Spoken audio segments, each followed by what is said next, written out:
Thank you. Good afternoon.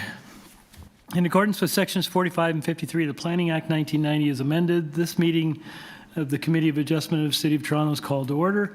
My name is Larry Clay and I'll be chairing today's session. Panel members today are Dylan Reed and Peter Reed, and our Deputy Secretary Treasurer is Sabrina Salatino.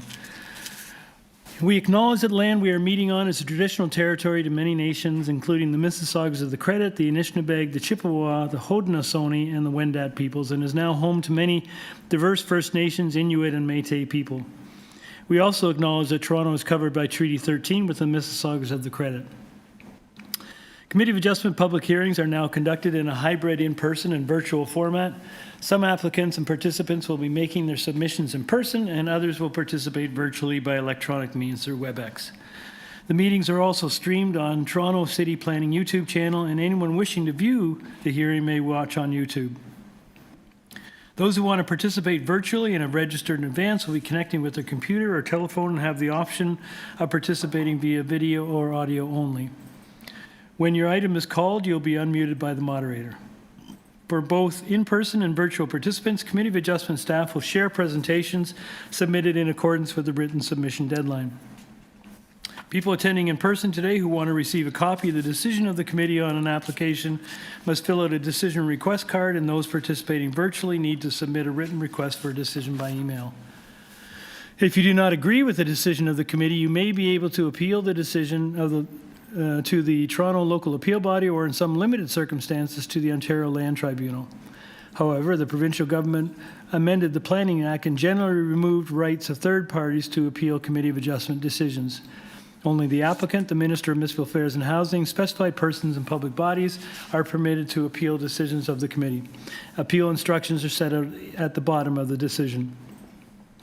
Today, I'll call each item in the order listed on the agenda. Where an application is uncontested, the agent may proceed with their presentation if desired. When the committee does not require a presentation, applicants are to advise the chair should they wish to speak to the committee. The committee may ask questions or take matter into committee for a decision.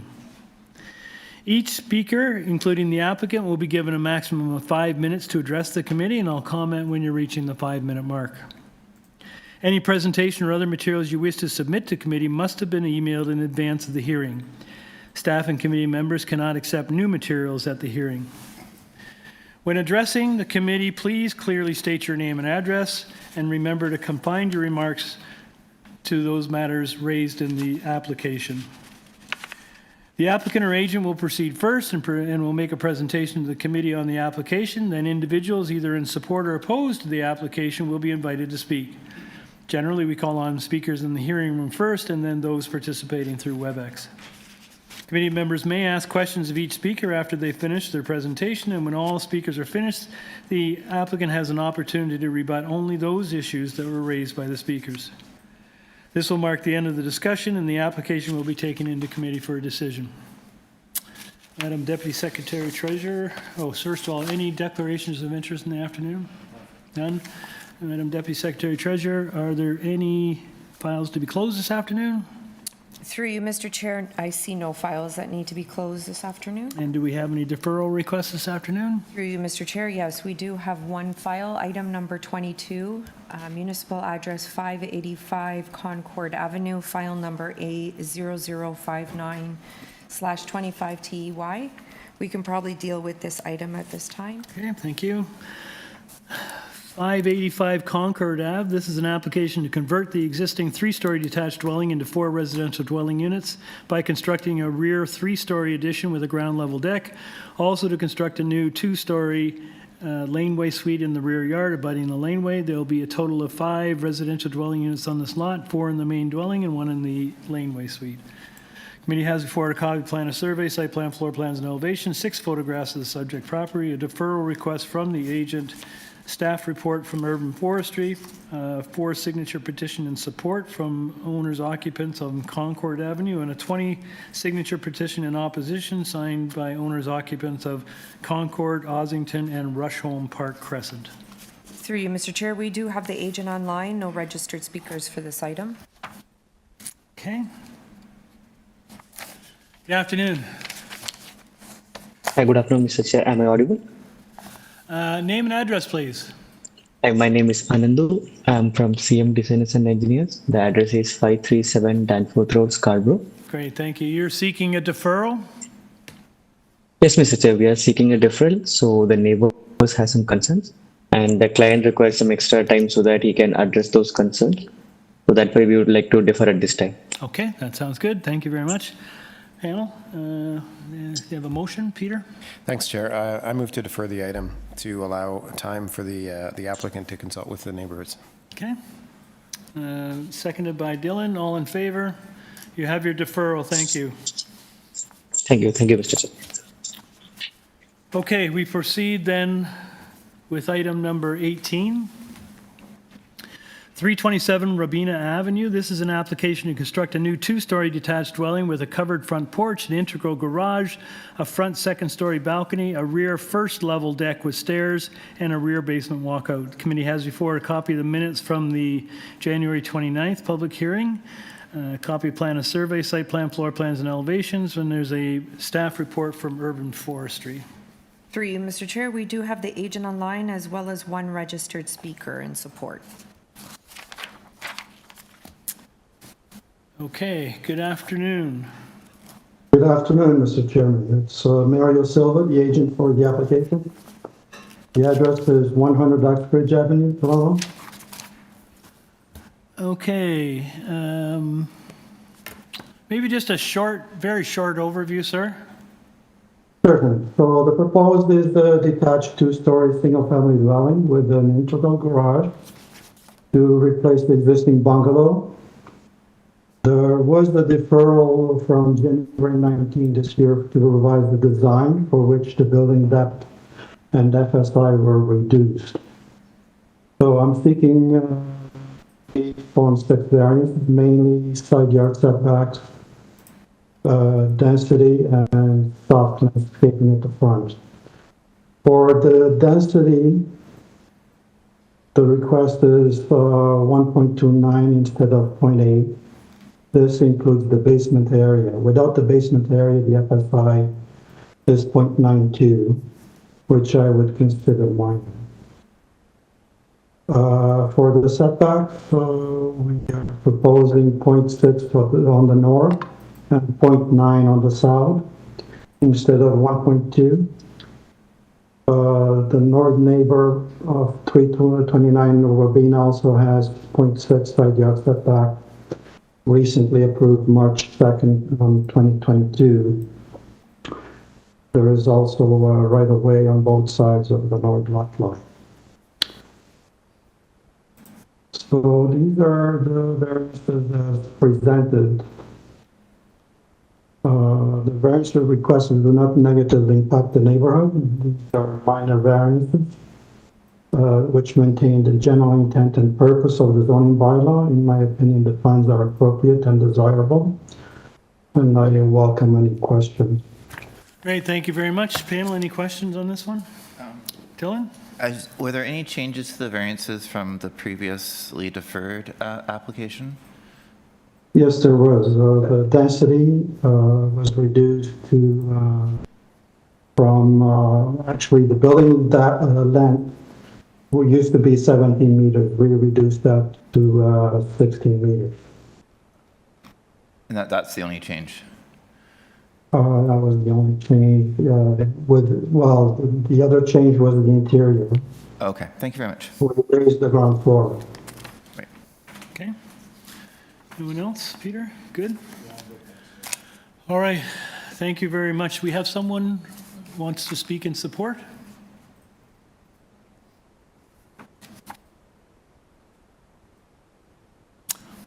Hello? Hi, good afternoon. Good afternoon. So my name is Ilis Parsnikov. I'm the neighbor. My address is 325 Robina Avenue, so I'm right adjacent to the property. So I definitely want to provide my support for the proposition. My only concern is basically right now there's the property divider is like a concrete curb, and then there's a chain link fence in the back. Just want to make sure that those remain in place and such. Okay, we'll put that to the agent. Thank you. Thank you. And we can get the agent back. Hello, sir.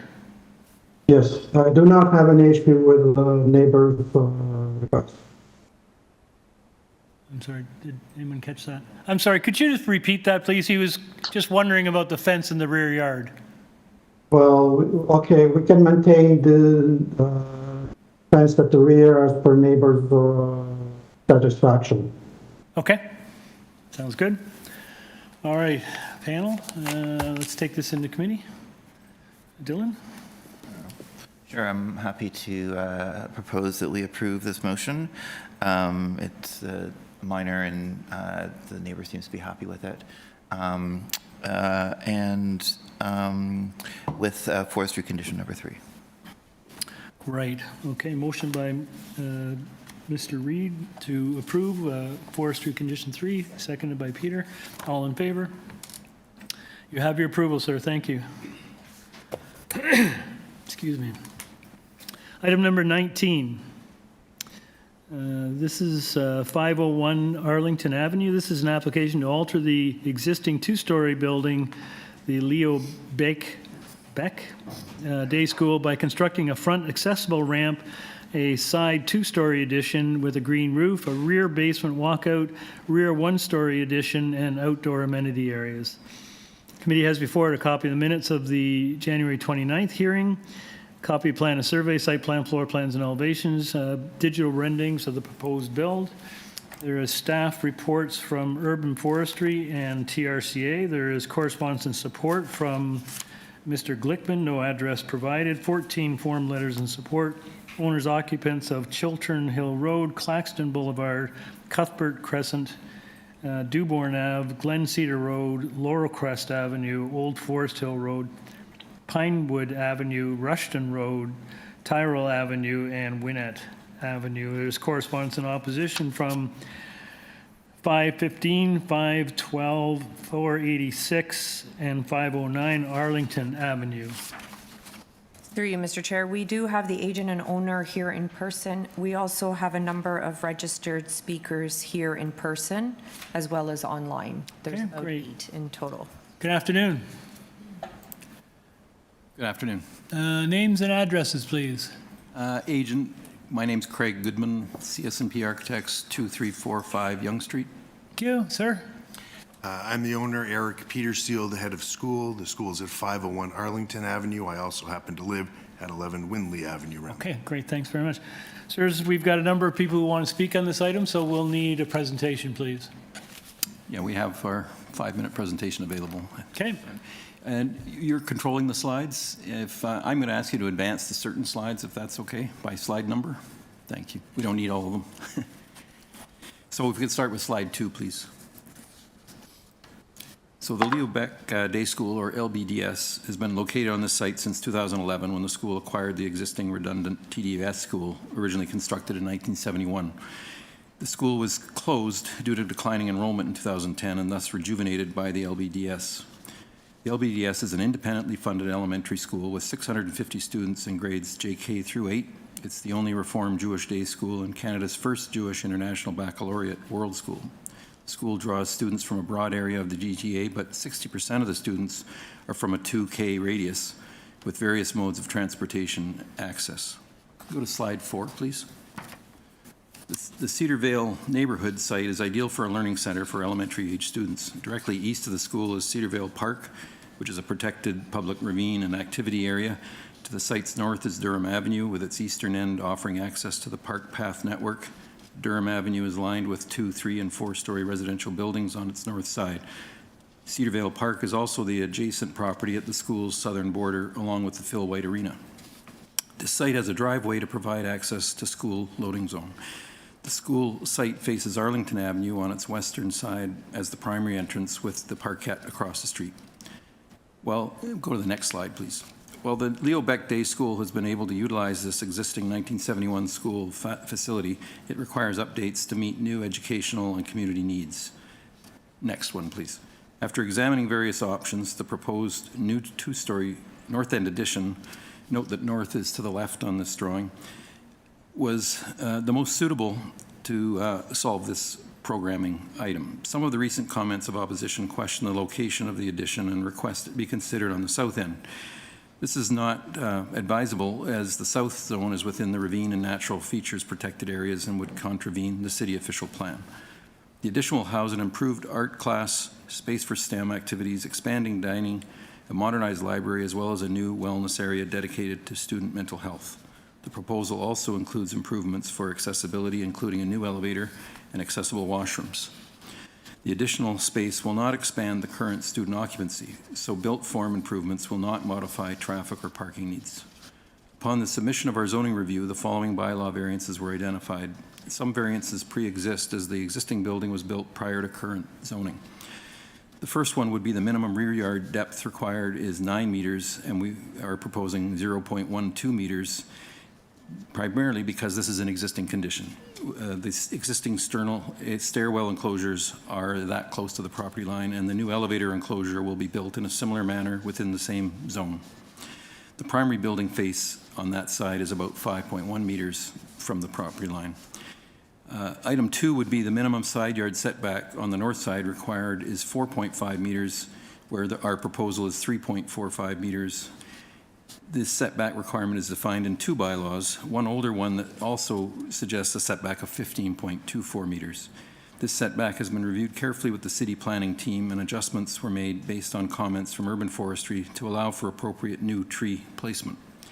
Note that any tree removal is replaced on a 3-to-1 basis with a net increase of 11 more trees on site. Several trees noted for removal actually have been requested by city engineering for the widening of the municipal sidewalk. We go to slide 9, please.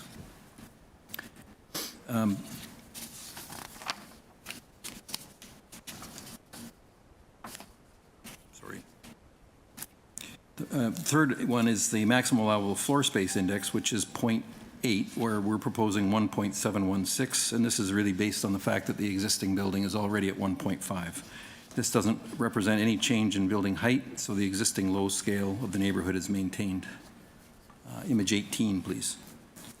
Following discussions with city staff, it is our opinion that the variances requested meet the 4 tests as minor in size and impact. The increase in site density to improve and modernize the existing school facilities matches the height and character of the existing building and context, along with the vision for neighborhoods expressed in the City of Toronto official plan.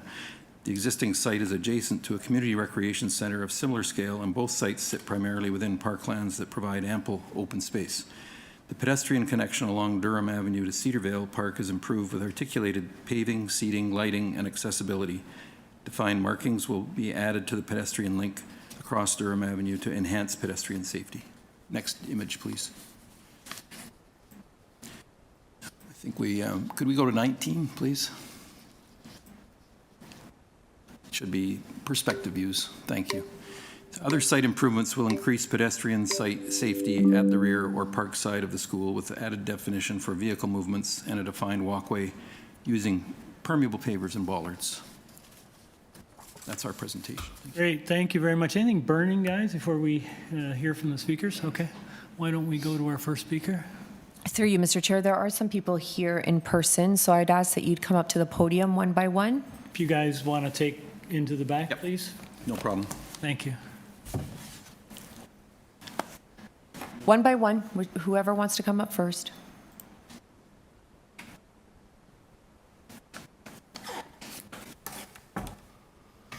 Hi, Hello, name and address, please, sir. my name is Moshe Meshlish. I live at 504 Arlington, directly across from the school. Okay, sir, you have 5 minutes. Thank you.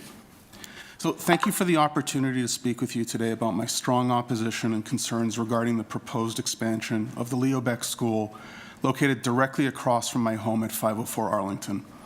I've lived and have been a homeowner in the area for 11 years, and I'm extremely distressed by this proposal and the serious and detrimental impact it will have on the neighborhood and our collective enjoyment of it. While I understand and support the improvement and expansion of educational institutions, I question why the school has chosen to construct their expansion directly facing one of the busiest, most heavily traveled, and most well-used trafficways in the area. This specific intersection at Arlington and Durham serves as arguably one of the most convenient, dependable, and accommodating access points into Cedarvale Park, and often hosts people from the immediate neighborhoods as well as visitors from all over the city. Year-round, people flock to that specific intersection to enjoy the dog park, tennis courts, splash pad, baseball diamond, soccer field, cricket pitch, sledding hills, and the general green space. I have a year-round front row seat of all the people who travel to this one specific spot, and believe me, they're abundant. One of the things I enjoy and value most about my home is the incredible view from my front porch. And as a dog owner, I travel and access the impacted space multiple times a day. As such, I'm extremely upset and distressed that my quality of life and enjoyment of my hard-earned home may soon be replaced by several years of construction, followed by a large and depressing concrete eyesore structure obscuring my once calming view. This one specific intersection is also heavily congested with countless student drop-offs and pickups. And while I understand, sympathize, and appreciate that the school has taken measures to assist with the added burden and congestion, it is still and will continue to remain a serious traffic way for significant portions of the day.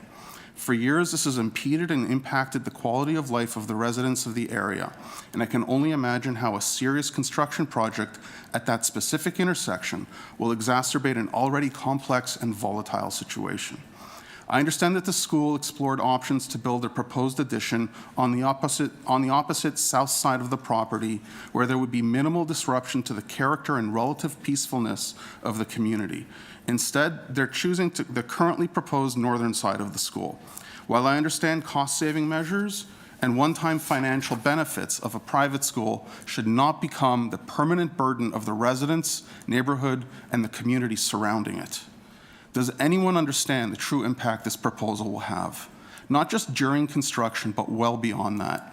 Has a survey or a study been done to properly understand the impact of what's being proposed?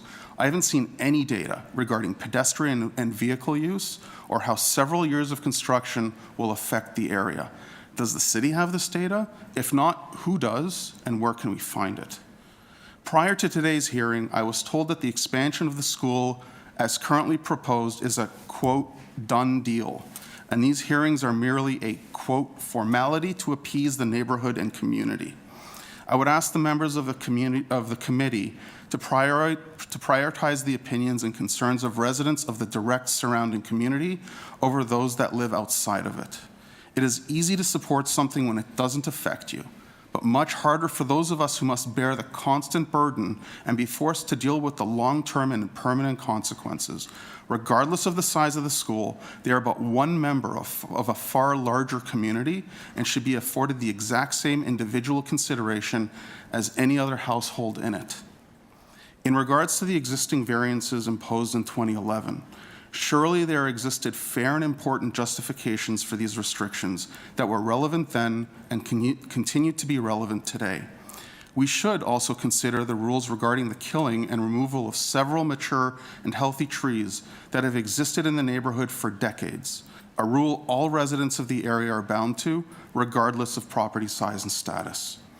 I respectfully ask the members of the committee to consider the best interests of the residents of the community who must deal with the real, permanent, and lasting consequences of these decisions, to hold Leo Beck to the agreement and rules established in 2011, and to reconsider this ill-conceived proposal.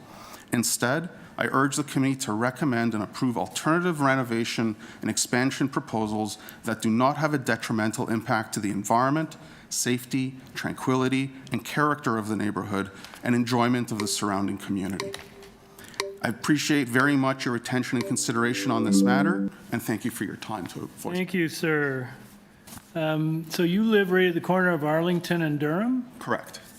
And your Immediately. concern is mostly like in added traffic or congestion? I'm trying to get at what the root concern. My concern is the impact to my personal well-being and benefit of the view that I have of the So park. it's the but view, you're worried about losing the view? It's not just that. There's also a lot of traffic that goes in and out of that intersection to access the park, all those amenities. So you know this area very well. I'm just going to ask you, I'll probably ask the agents, well, where do people park when they want to use that park? In well, Cedarvale? Like, it looks one like of- there's parking by the arena. Rarely they don't park there. So where do people typically park if they want to They're access that typically along Durham, along Arlington, there are several people who will park in the school or alongside the school. I have another neighbor here who deals with parking in front of her home, right in front of the park on a regular basis. There's a lot of parking violations just by the sheer volume of people. I've had people blocking my driveway. Okay, thank you, sir. Panel, anyone else have any questions? No. Thank you very much, sir. Thank you. Our Next speaker can come up.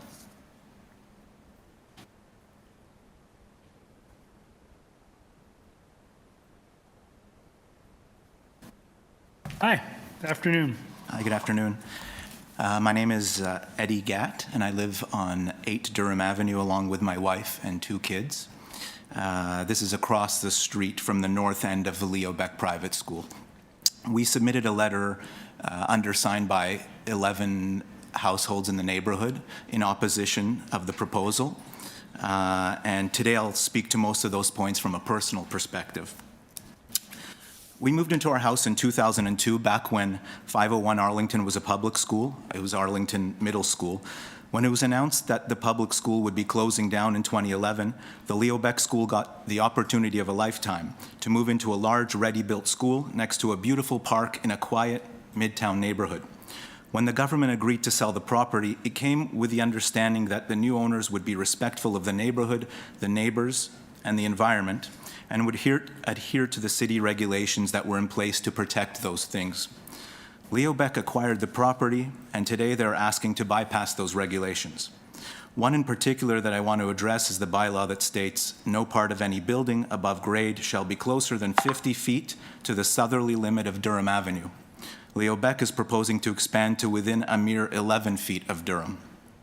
When we're talking about the dimensions of a school building on a small residential street, such a variance is anything but minor. This expansion will have significant negative consequences. The new addition will place a massive imposing wall with large windows and security lights unreasonably close to neighboring homes, greatly reducing privacy and the simple enjoyment of looking out the window. Some neighbors to the west of the school will have their views of Cedarvale Park completely replaced with the view of a wall. On top of this, in order to make room for this giant addition, every mature tree on the north side of the school will be removed. Most of those trees are as tall as the school itself and enhance the beauty of the neighborhood while providing a natural green barrier between the homes and the school. Decades-old trees can't simply be replaced. The 50-foot bylaw was put in place precisely to prevent this type of overreach. Another issue is congestion. When the private school moved in, it brought with it a very significant increase in traffic on what was once a quiet neighborhood, with many kids being driven in from outside the area. Twice a day, waiting cars line the entire length of Durham Avenue and spill over into neighboring streets. Many residents, myself included, often find it difficult to reach their own driveways. This is a major issue in the neighborhood. To compound this with 2 years of construction, heavy machinery, possible road closures, and noise will be unbearable. And once the expansion is complete, the added school capacity will mean even more traffic, making an already bad situation worse. This current situation is something we have to live with, but at some point we have to say enough is enough. I understand a business wanting to expand, but it shouldn't come at the expense of its neighbors. I ask the committee to reject the current application, particularly with regards to the north side expansion, and urge the Leo Beck Private School to consider other options that respect the bylaws and take the neighbors into account. Thank you. Thank you, sir. Questions, panel? No? Thank you very much, sir. Thank you. Next speaker, please.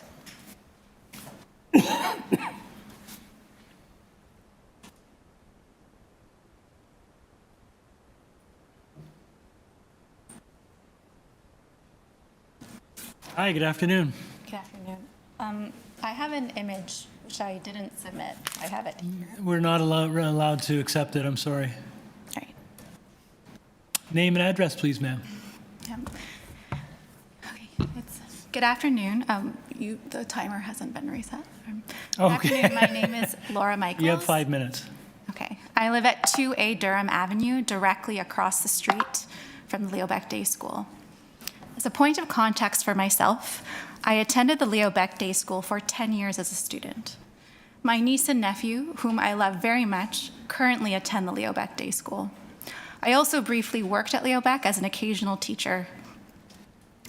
Given the relationship that I have with the Leo Baeck Day School, you can imagine what it would have taken to prompt me to stand up here and speak with you today. Leo Baeck is positioning itself and this renovation as something that adds value and benefit to the neighborhood. The reality, though, for the neighbors, is that we currently incur a very large burden from Leo Baeck. Currently, the parent and student population at Leo Baeck is extremely disrespectful to the people that live in Cedarvale. In one instance, the students at recess time told a Cedarvale neighbor that they were not permitted to be in the public park because it was their field. In addition, parents and guardians regularly park directly in front of my driveway. I am not referring to traffic flow here. I mean to say that parents park their vehicles directly in front of my home. When confronted, parents always have a reason as to why they are exceptional and deserving of the parking space in front of my home. They have said things to me like, "Just wait a minute, I've been called a Karen," and one guardian said to me, "You technically can get out of your driveway." The family that shares my semi-detached, while in support of this renovation, currently keep an orange pylon permanently affixed to the foot of their driveway because this happens on such a regular basis. And I have photo documentation of this happening from 2 days prior to the originally scheduled hearing. In addition, they currently have a hired security personnel who idles his vehicle in front of our homes for the length of the entire school day. He has been asked by neighbors on multiple occasions to turn off his vehicle and/or to park at Leo Baeck. All of this he ignores. I share all of these stories because we currently incur a very large burden as the neighbors of Leo Baeck Day School, and now Leo Baeck is asking for more. They are arguing that this renovation will add benefit to the community. For the community members who do not attend the Leo Baeck Day School, I ask, what are we getting in return? Will the community be able to enter the library and use it as a workspace at their leisure? Will there be a coffee shop that community members can purchase refreshments from? What exactly are we getting from this renovation? Because from where I am standing, Leo Baeck is only taking. The community members and residents who moved to Cedarvale did so because they were in search of a quiet green space and ravine. Leo Baeck is requesting to tear down 7 mature trees that function as a privacy screen between the residents and the school, and to build their window-filled building out to the sidewalk so that students and teachers will be able to see directly into our homes. Leo Baeck is maintaining that this is a minor variance to their building, when in fact, it will irrevocably change the way that residents use and interact with their homes. We will lose sight lines of trees. We will lose privacy forever. We did not sign up for downtown condo living, in which buildings are stacked immediately on top of one another, where we can see everything that goes on in people's homes. Leo Baeck is saying that it will plant new trees, but those trees will take 30 years to reach maturity. I personally will be 70 years old by then. We signed up for quietude, green space, and a respectful interaction between us and the neighboring school. What will happen to the homes on Arlington Avenue that use the Park Laneway as an egress to Durham Avenue? When this renovation is happening, will they no longer be able to access their homes? This is not a minor variance. This is Leo Baeck taking too much for themselves and not considering the human beings that live around them. This will serve as a dramatic change to the function of the neighborhood. There must be alternatives to Leo Baeck getting their needs met and our needs being respected as well. Please consider not engaging in this specific renovation project for the protection and well-being of Cedarvale as a whole. Thank you so much for your time. Thank you, ma'am. Panel, any questions? Thank you very much, ma'am. Any other speakers here in person that wish to speak to this application? See none. Through you, Mr. Chair, then we will go online. We will unmute the owner at 11 Durham Avenue. Hi there. Good Can everybody? afternoon. Hi there. This is Neve Buran from 11 Durham Avenue. Great, sir. You have 5 minutes. Fantastic. I don't think I'll take 5 minutes. I really want to echo everything that my neighbors have said in terms of the strong opposition that I have to this project. Really, the most important thing is questioning the purpose. Leo Beck keeps saying that they really want to just improve the facilities. Improvement means fixing what's already there. It doesn't mean expanding in order to improve. According to the plans that they've submitted, there are going to be at least 4 classrooms on one of the floors, and then the second floor, which is going to be of equal size, is going to be for quote-unquote quote, wellness. The only purpose I can see in this expansion is to increase the student size. Again, this goes back to the traffic issues that all the neighbors are continuously complaining about. The way that people park today, where I am is I'm right across the street from where the entrance is. So I have people there for an hour in the morning and maybe 2 or 3 hours in the afternoon, depending on how many events are happening at Leo Beck that day. That means for a good chunk of the day that I have to go and pick up my kids from other places, I'm having to deal with these students that are being dropped off and picked up. With the expansion, this is only going to lead to more of what's happening. Again, I point back to what Eddie brought up around the original 2011 decision by the Committee of Adjustment for that 50-foot leeway that has to stay in place. That was to keep the community the way it is. That was, even though the school was changing from a public to a private enterprise, certain things had to be maintained so that the community could continue to live and exist. And the community has done that.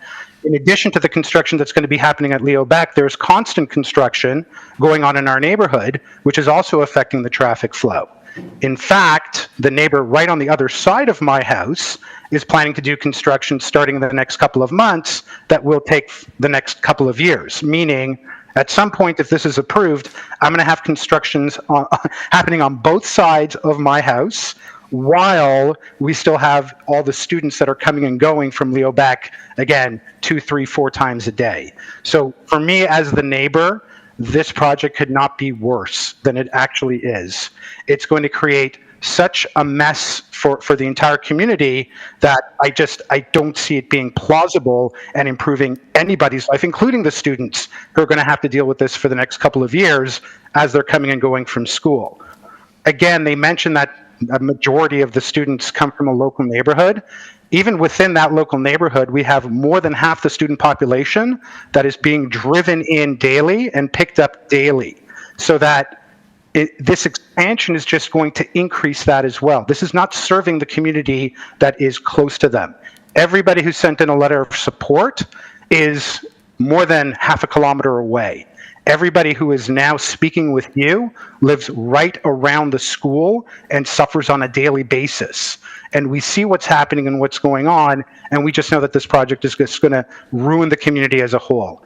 As well, the area that they're taking over, it's not just for them, it's not even just for us neighbors. There are literally thousands of Torontonians, as well as visitors to the city, that use that main entranceway for Cedarvale Park on a daily basis, both in the winter and in the summer. And so by actually making that entranceway much smaller, they're going to be taking away from the community and taking away from really a major part of Toronto's tourism and the industry that supports it. So this is not just affecting the school, this is not just affecting the neighbors, this is in fact, I think, affecting the entire city. We've reached out to the local people who are in charge of this. I don't need to mention names because they're supporting this project based on other issues, and they're really not taking the needs of the community really to heart. So again, I want to really, let you know how opposed I am as a neighbor to this project for all the reasons given. So thank you for your time. Thank you, sir. I should have perhaps asked other speakers as well. I'm going to ask you as a bit of a proxy. You did mention that you'd reached out to these folks. Has there been any outreach to you and the other neighbors from the applicants about this application? Nothing. I've heard zero back from the people I've reached out to. In fact, an hour after I reached out to them is when they actually posted their support on the city website, the application website. So they didn't respond to me, but they certainly responded to this project. Okay, thank you. Any Questions? No? Thank you very much, sir. Thank you. Next speaker. Through you, Mr. Chair, we'll hear from the owner at 521 Arlington Avenue.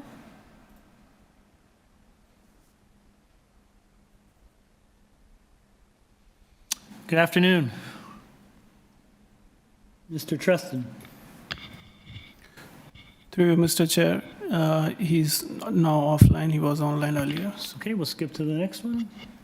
Through you, Mr. Chair, we'll hear from the owner at 551 Arlington.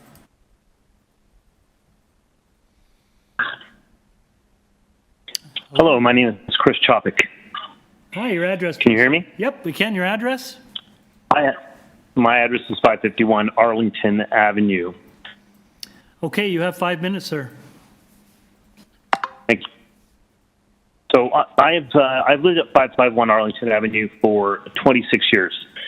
I am absolutely pro-density, pro more units of housing in our neighborhood, pro-development in our neighborhood, intensification, take every single family home and put 3 housing units on it. That works for me. All of that is really productive, good additional value to our city and to our community. I was there during the consultations with Leo Beck. I was there when the TDSB decided to make Arlington Middle School surplus and offer it up for sale to the marketplace. The process by which that occurred revealed that the building is actually, the asset that was sold to Leo Beck, a private school, a business, ends at the meets and bounds of the building. Now, since then, Leo Beck has voluntarily improved the city park, so they did some proactive investment in adjacent park lands. In that case, for example, they put a plastic playground in with a plastic surface that has girdled the tree that is to the east of the property. That is, girdling is when a tree bark gets constricted by the surface medium. Same thing would happen if you used asphalt.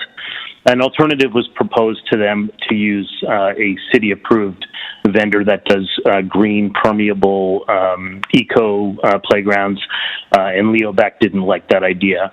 So there's a couple things that I want to say. One is this is not a minor variance. It's a massive imposition upon the community. It does not add value. The Leo Beck community is isolated from its neighbors, and there has never been, and Eric Pettersel, the principal of the school, knows me. I engage with him on the street when I see him. We have polite conversation, but there has never been an invitation to the local community to participate in utilization of that space, or even in, join a Sukkot celebration or something like that, that involves the community. It is all, as I think Laura said, it is an extractive endeavor. This is a business extracting value from our community at the expense of local community members. So to call it a minor variance is a major overstatement. And it's not desirable. It's not desirable to anybody who lives in the neighborhood. All of the things that have been said are true.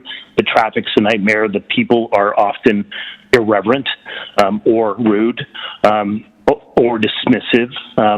And around the ecological piece and the trees and the space that surrounds, this is a destination of outdoor space. During the pandemic, people were flocking to Cedar Vale as, High Park North.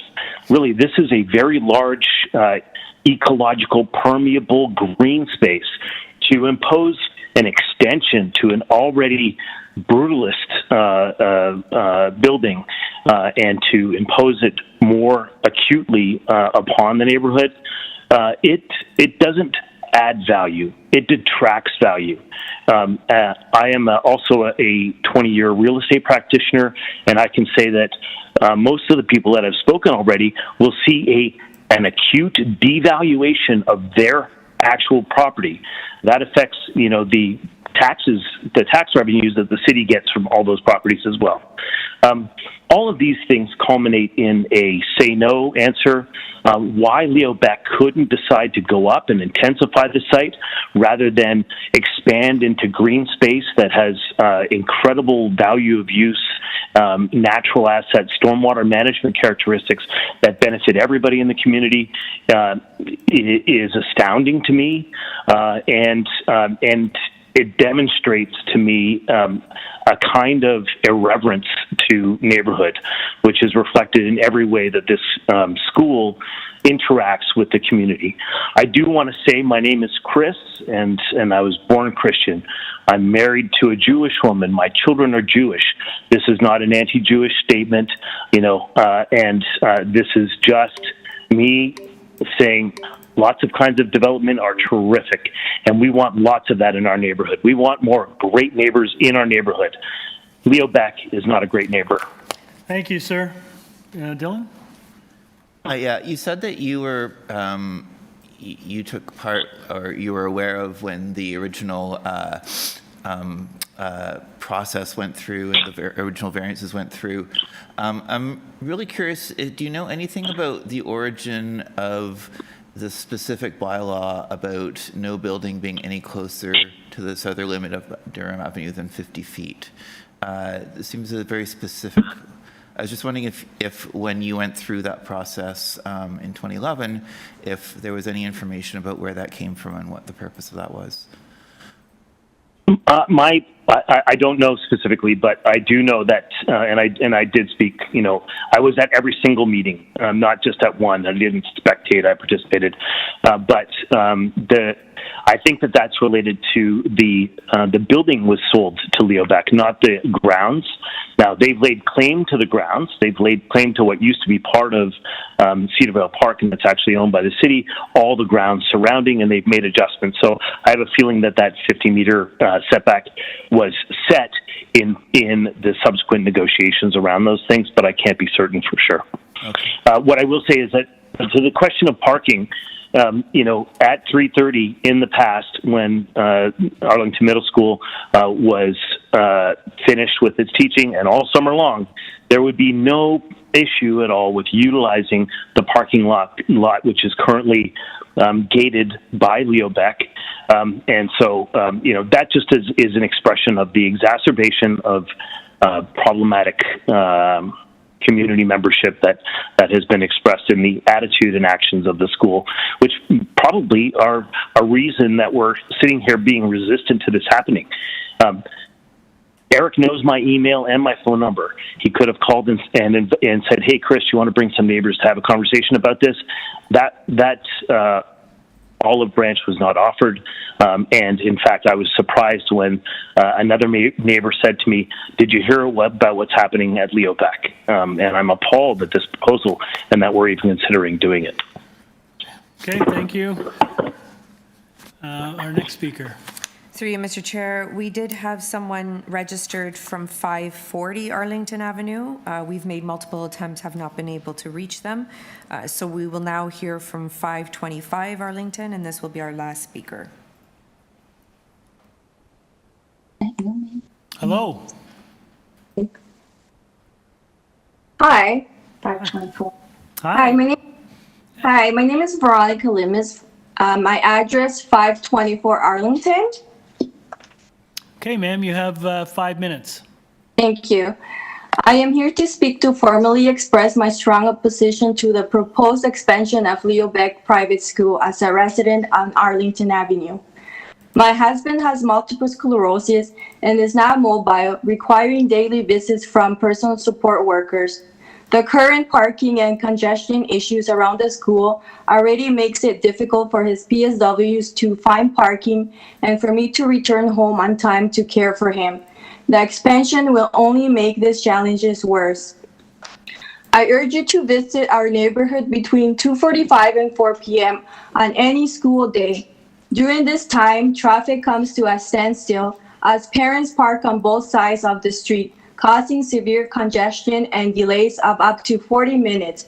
The traffic jam creates a significant safety hazard for both pedestrians and drivers.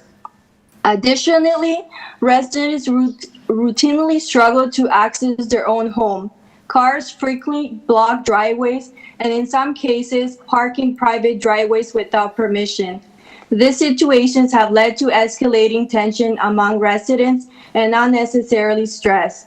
The single security guard on duty appears to prioritize school traffic, often leaving residents waiting extended periods before being allowed to access their own street. Beyond these daily frustrations, the proposed expansion of the school will only worsen the situation. The loss of mature trees and increased demands for parking will further strain an already overburdened neighborhood. While the school claims staff will not park on residential streets, we see them doing so every day. This expansion also raises concerns about equity. The school, which was once a public institution, now primarily serves students who do not live in our neighborhood. Their reliance on cars for pickup and drop-off contributes significantly to congestion, further dividing the community and prioritizing the needs of a private institution over long-term residents. We implore you to consider the full impact this expansion will have. Our opposition is not simply about inconvenience. It is about ensuring the safety, accessibility, and quality of life for the residents who call this neighborhood home. We trust that you will take this concern seriously and act in the best interest of the community. Thank you for your time. Thank you, ma'am. Any questions? No? Were we able to get back 521? Oh, sorry, which one did we miss? 540. Okay. Okay, that's it? All right, thank you. All right, gentlemen. May I begin with Mr. Reed's specific questions? So it's Sorry, important. just reframe that. What was the question? Peter, is that your question? Or I think it Dylan, was your Dylan, question? Dylan asked the question about informing the neighbors. It's important to remember the original scheduled date for this hearing was mid-January, and the notification period therefore fell within the postal strike. So myself and board members hand-delivered letters of notice, as Michaels can attest, to all the homes within 60 meters, then hosted a community Zoom gathering where Mr. Baran at 11 Durham was present and shared the plan and opened the door to questions. So we've done a lot to engage our neighbors and give them every opportunity to share their concerns. So I'll just follow up on that. Have you, you probably heard an awful lot from the neighborhood. Did you do anything to change your application as a result of that? The biggest changes in the application relate to concerns from forestry originally, which was addressed, that the building was pulled back further to ensure that the trees can be healthy and the number of trees will be available, that replace the existing trees at a 3-to-1 ratio. And then we've worked with the City Councilor's office on improved safe pedestrian access to the park. You'll see in the drawings in the bottom left are elements that are intended to improve the curbing and crosswalk safety zone. Okay, thank you. All right. Then full on to you, I guess. Sure. I guess I want to thank everyone who's come here today, whether in person or online. Many of these people know me well. 17 years as the head of school, 27 with the school, and a neighbor myself, and I stand in front of the school every morning and afternoon to ensure that traffic flows safely and students are safe on site. And it's important to understand that my door is always open, and many of these individuals do speak to me on a regular basis, and we work together to try to support the concerns of the neighborhood. But there are a couple of important inaccuracies in some of the concerns. So the first relates to the 50-foot setback, which was enacted, we believe, in 1971, was never raised and discussed at the 2011 hearings because we had no intention to move the wall of the school at that time. Of course, we own the land on which we're building, so I'm not sure where that statement comes from. And the intention, as indicated, has always been to support the community by breathing life into a space that had fallen to a population of under 200 students. And as we've indicated, we have brought hundreds of young families into the community who purchase homes in the community raised the property value and have rejuvenated and breathed life into a facility, including over $500,000 in investment in city parks, private space, public space that that is open to the public at all times. Repaved the parking lot, built beautiful play structures that everyone can use. Okay, thank you. Anything further? Yeah, I'd like to add a couple of comments in response to, and thank everybody for their comments. And just to clarify some of the comments that, obviously there was a lot of emotion brought forward, and want to make sure that we're focused on the matters of the day, which are the variances. To the design issues, it was mentioned that there were additional classrooms being added, and this is not correct. The classrooms in the plans are relocated classrooms from the existing building to allow for more social space in the school. So the school is, as every school is in Ontario and Canada, trying to create more opportunity for broader learning opportunities in different types of space outside the classroom. So things like the library is new, the wellness area is a new feature of the school, dining is being expanded, and so on. So these are things that do not increase the population of the school at all, and that's not the plan, is to change the occupancy of the school. And that is a really important point, because a lot of the comments seem to derive from the misunderstanding that the school is growing in population. The traffic would be customary as is. There are lots of traffic issues, as Eric has mentioned, and he's out there every day reviewing that. And we have a whole management plan for the construction period as well, which will be carefully constructed with the constructor. Coming back to the public space side of things, where there were a lot of comments about access to the park and along Durham. And while the building will be closer to the sidewalk will actually be widened as part of this project. And this is something that has come through discussions with the city planning department. So the widening of the sidewalk actually improves the access to the park on Durham. The landscaping along the sidewalk on both sides is a feature as well as the crossing into the park will be more emphasized and safer. This is all part of the project and has become kind of a series of discussions with the various planning aspects of the city. So it's generated, this is not something the school has to do. This is something the school would like to do and improve this juncture between neighborhood and park space. I think, all in all, I think the outward appearance of the design is appropriate for the site, appropriate for the building, and appropriate for the official plan. And we cannot relocate it to the south side, as one commenter mentioned, primarily because of the Conservation Authority has control over that area right up to the face of the building on the south side. Yeah. Thank you, sir. Dylan? Yeah, so I have a few questions to help address some of the specific concerns. First of all, I was wondering, do you know, you said that the specific bylaw about 50 feet to Durham was from 1971. Do you have any idea what was the purpose of that bylaw? We purchased the building in 2011. Yeah. It was declared surplus turned over to the Toronto Lands Corporation.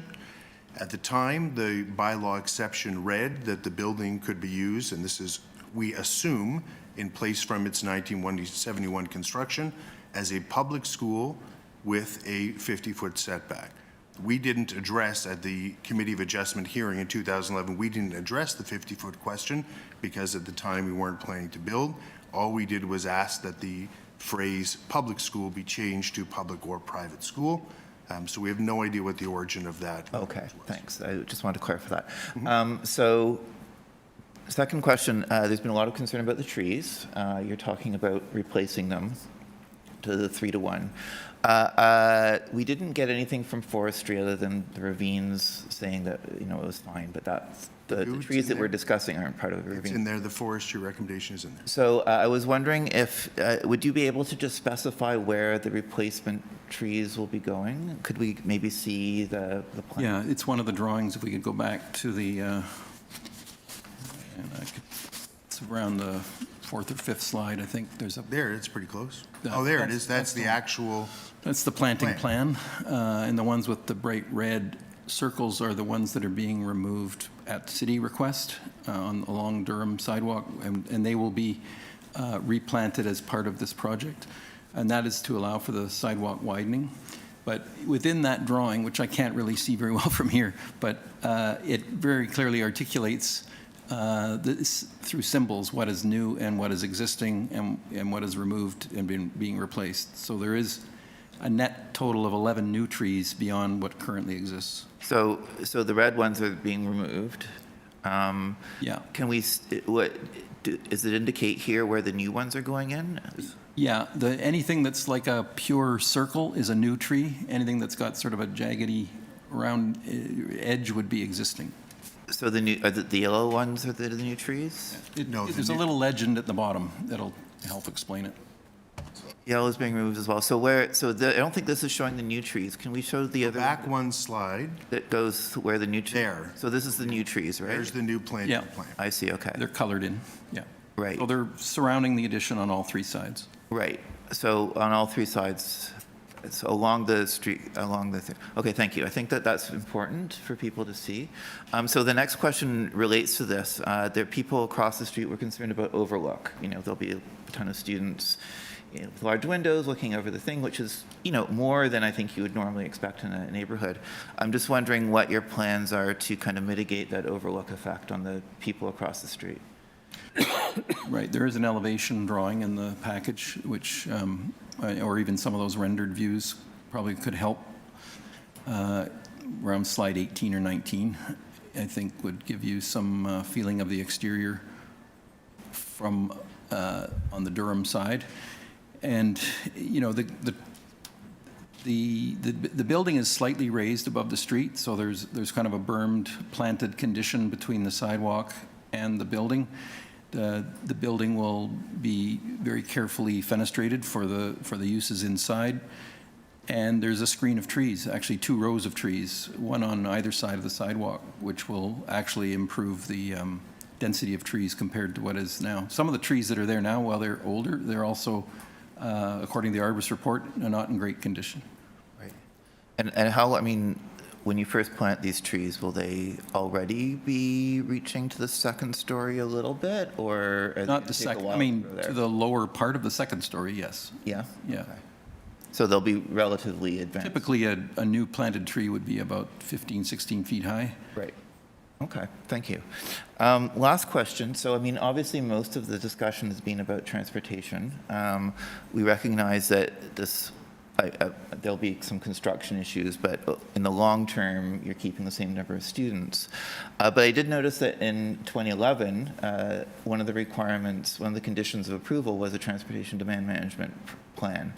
So I'm wondering if you could elaborate a little bit on that plan, on how that's being implemented, and on, perhaps what could be done in addition to address the very real concerns of the neighbors who are not experiencing the kind of residential traffic that they would normally expect. Again, when we moved into this site, it had been dwindling in population, and so really there was, as Chris indicated, neighbors just parked their cars in the back lot, and really it was used in a non-school fashion for most of the year.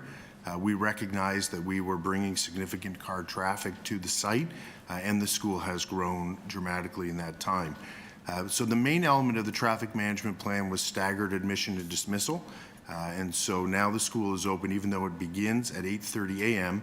We open the doors at 7:45, and half the school starts at 8:15, so that in 3 different loads, the students come in, move through, supervise traffic flow. We have 10 staff members outside helping that traffic flow through the site so that there isn't just a single time. And then at the end of the day, there are actually 4 dismissal times. The youngest kids at 3:15, the next group at 3:30, the eldest kids at 3:40, and then the aftercare all the way to 6 o'clock, so that the population pickup is spread out. So again, you don't have the population of all 400 families waiting at a single time. So it's a combination of changing schedules and times to spread out the flow, populations, personnel, staff at both ends of the day to move the cars along, and I was going to make one other point in relation to that. I've lost my train of thought. Those are the two. And in addition, in the plan, additional bike racks and strong encouragement of alternative transportation, carpools and the like. Yeah, I was going to ask about that because you did mention that 60% of the students are within 2 kilometers.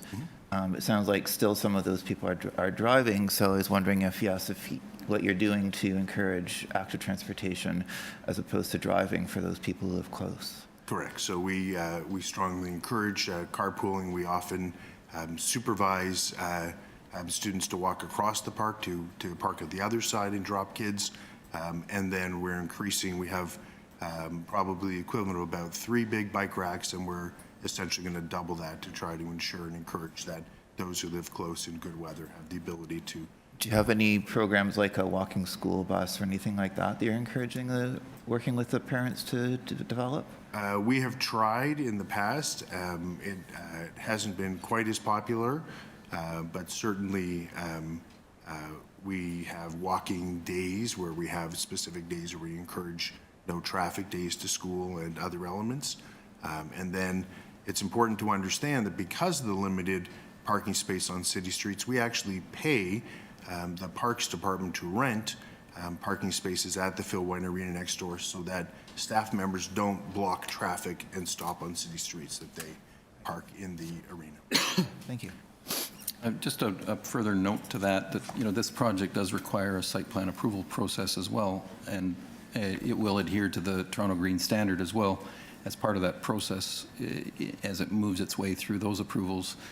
And we're adhering and in fact, increasing some of the things like bicycle parking and pedestrian ways and green treatments to the site, even though we control a very small piece of site. But these are all things that are in discussion with urban forestry and parks. And do you communicate with the parents to, try to get them to respect, we heard a lot from the local population that, their driveways are being blocked and things like that. Have you been communicating with parents in order to try to ensure sort of civil behavior and such? We publish a complex and comprehensive traffic plan at the start of the year. We republish it 2 other times, and additional specific reminders on a regular basis about specific behavior, trying to ensure that people understand the impact of their cars and traffic in the neighborhood. It's also possible that at some point in all of our lifetime, the Eglinton subway will open, and we have a number of staff members who take public transit and families as well that could dramatically assist in the alternative forms of transportation. Thank you. Thanks, Dylan. Those were most of my questions, but I still have a couple others. Can you speak to the parking lot in the rear? One of the neighbors had talked about that it's gated at some times? Yes, so the parking lot in the rear is the only play space that is enclosed. So we pay the City of Toronto for the parking spaces from 8 a.m. to 4 p.m. Monday to Friday during the school year, and we close it for safe play so that the kids aren't playing the younger kids aren't playing in the open park, and then it's opened when we don't lease from the city. Okay, understood. But that's city property. Correct. That's parks. It's actually controlled by the parks. Right. Okay. And the other thing was, did you consider this addition by going up, by adding a story, and where did that go?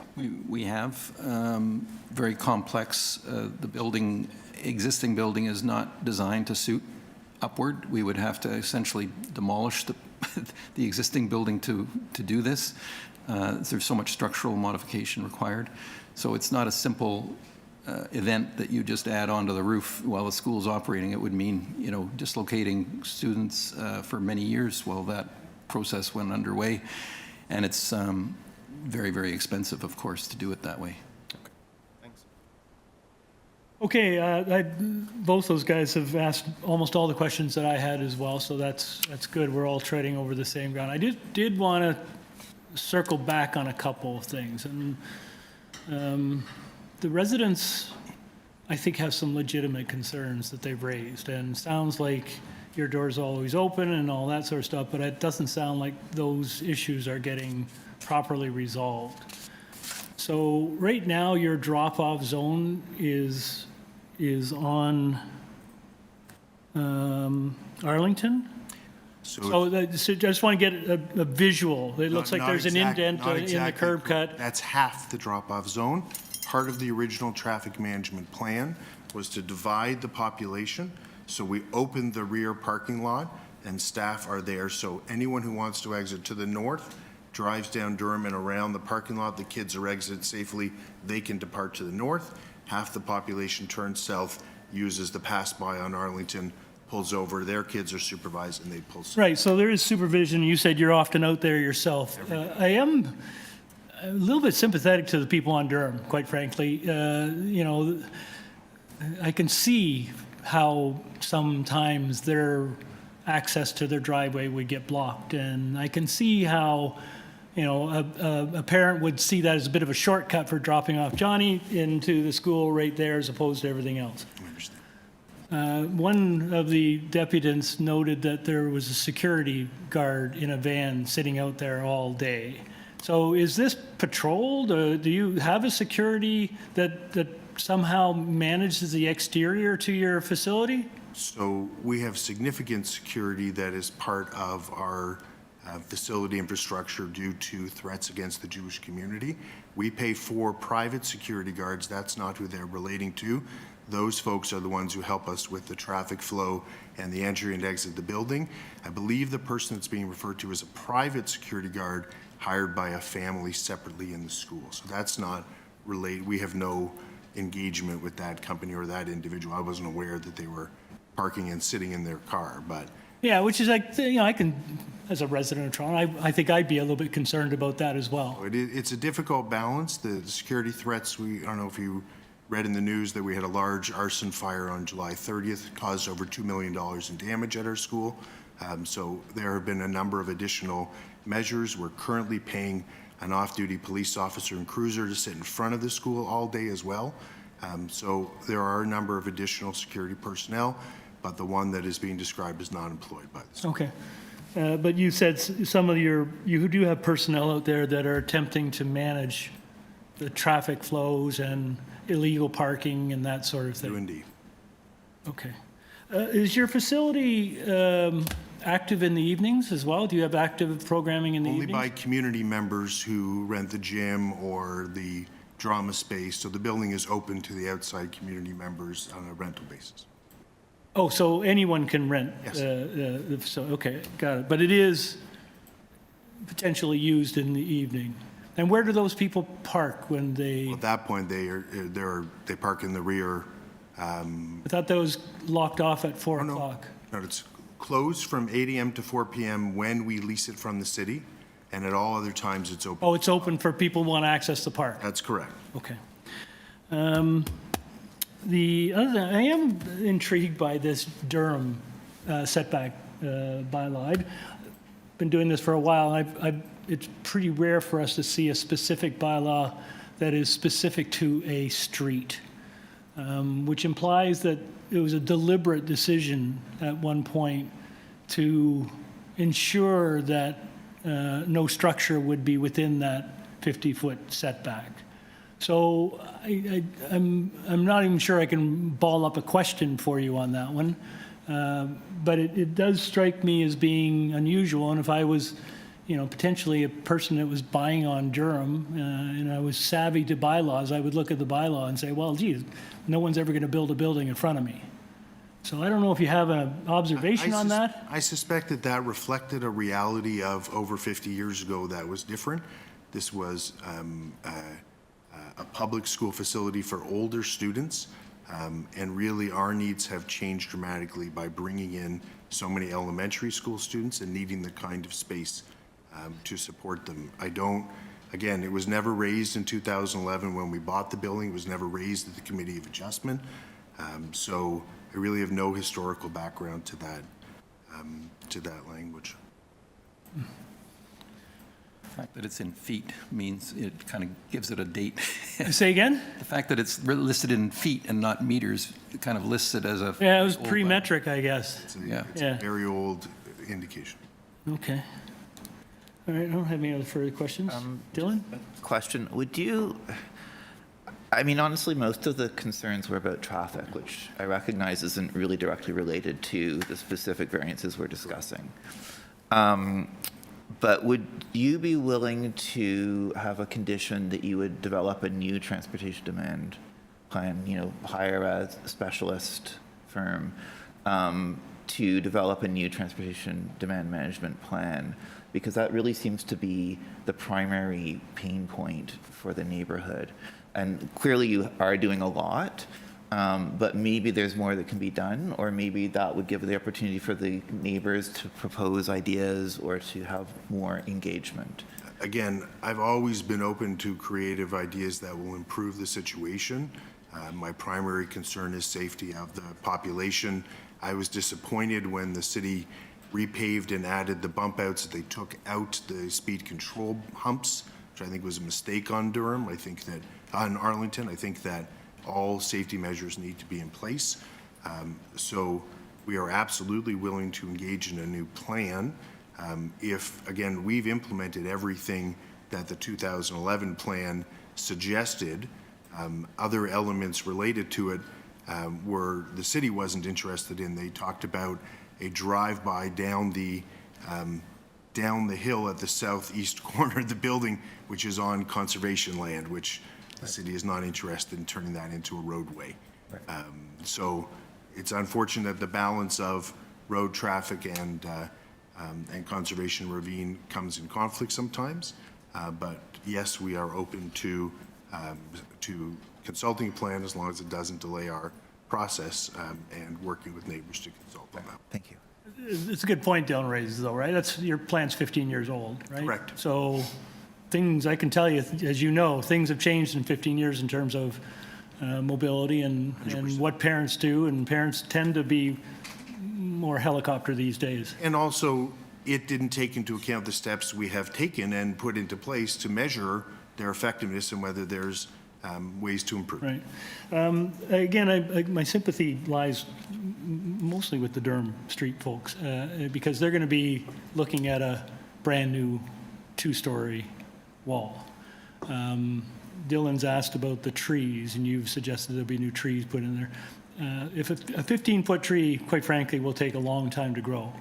Are you open to, I'm looking at Sabrina, can we stipulate that the trees are more mature when they're planted, or is that beyond our, I mean, it just seems to me that if you came in and you put some pretty sizable trees in their rate to begin with, you're going to mitigate a little bit of the concern from people who are worried about the looming two-story building. And the other thing I was thinking as well, I do know from personal experience, those security lights that blast down from the top of the story, if there's any way that those can be softened or directed in a way that doesn't go into the front. As a matter of fact, when they were installed in 2012, we did consult with neighbors and we did adjust them accordingly. So we've already gone through that with. But when you put the new addition on, you would be willing to do something like that, because that is I can tell you from personal experience, that's a very offensive thing to have to look out your window at every day.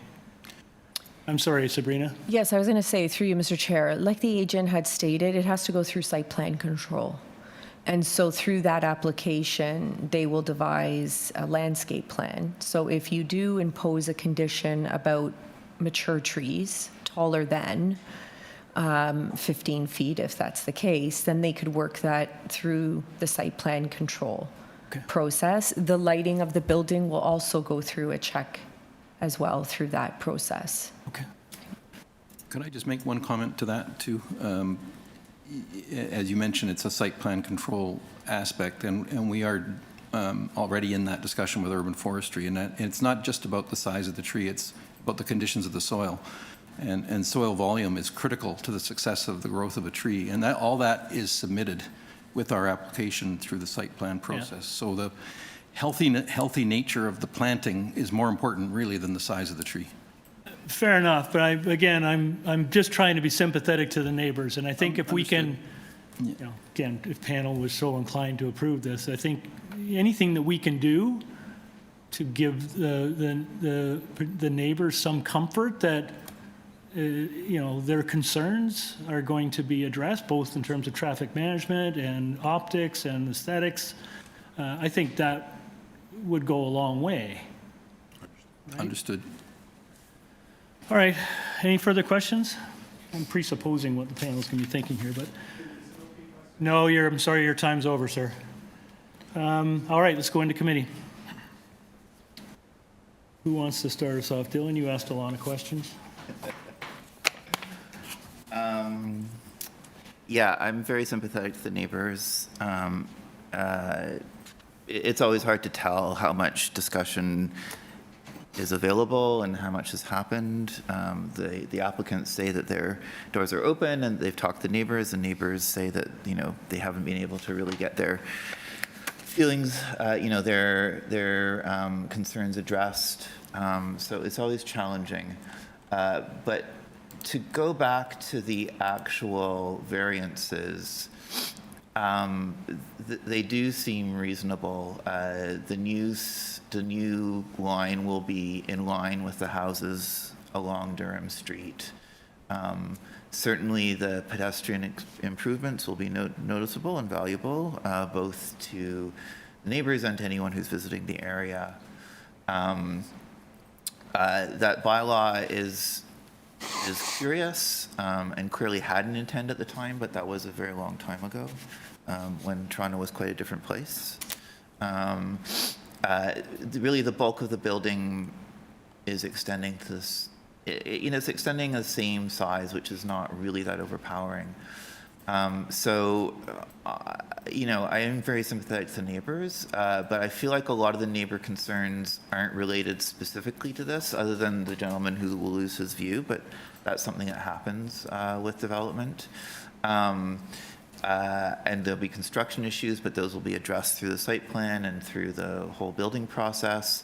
And I trust that the city and the local council and the neighbors will be able to work together to make sure that the construction does not impact too much, but that's really not part of what we're covering.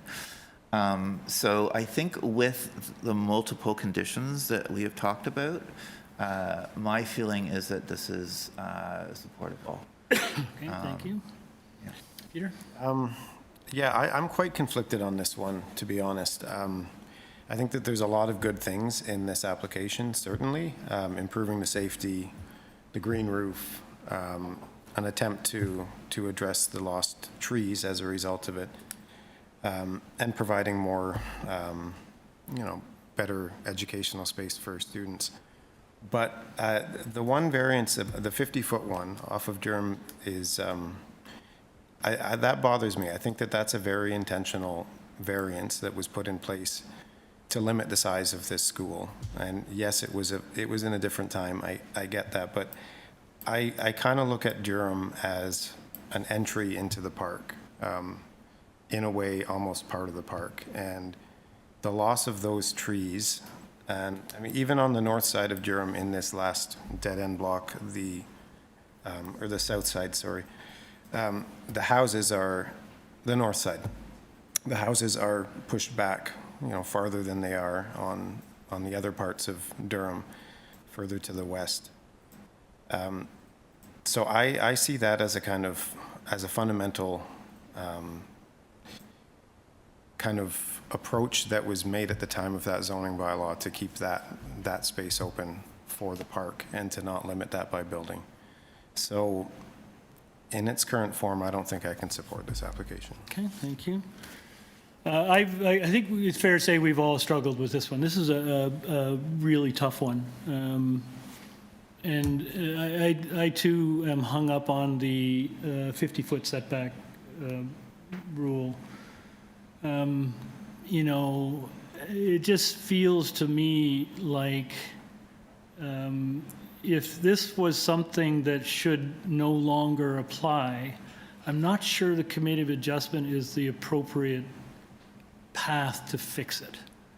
This is a bylaw that was particularly enacted, and maybe this is something that should be the subject of an amendment to the bylaw. For the reasons Peter cited, I'm not speaking at all to the appropriateness, the viability, the need for, the attractiveness of expanding what sounds like it's a very successful school. But we've heard pretty clearly from the surrounding neighbors that this is going to have a negative impact, and particularly the ones on Durham. This is a negative impact. And that's our job, is to sort of figure out, is the impact on adjacent and surrounding neighbors significant enough to warrant reconsideration? And I think in this case, notwithstanding the possibility of vegetation that would soften it and lighting and everything else, I would feel more comfortable if this was the subject of a more thorough look at that bylaw and determining whether it is or isn't appropriate any longer. You're caught by this rather unusual and unique circumstance of having a street-specific bylaw. And, you know, I don't know whether, personally, I feel sufficiently comforted to just cast that aside for this development. I think there may be a redevelopment proposal here, and maybe there's an opportunity to do that. But I think maybe the path is a little bit different than Committee of Adjustment overturning a fairly significant bylaw that is designed, I can only imagine, either to preserve the vista and the access to Cedarvale, or to protect the homes that are currently on Durham. So this has been a really good discussion. We appreciate everyone's input. But I think for that reason, I am very conflicted on this one. But if it was just a normal setback and a minor change to a regular setback or a regular street, be different. But given the unique nature of it, I'm not going to support this one at this time. So, look for a motion. Chair, for the reasons I stated before, I move refusal of the application. Okay, Dylan, are you going to second, or I will second if you don't? Okay, I will second that one. But All in I'll favor? vote with you. Okay, all in favor? That's unanimous. This has been refused. Thank you all for your input, and thank you and good luck. But I think you might go a different path.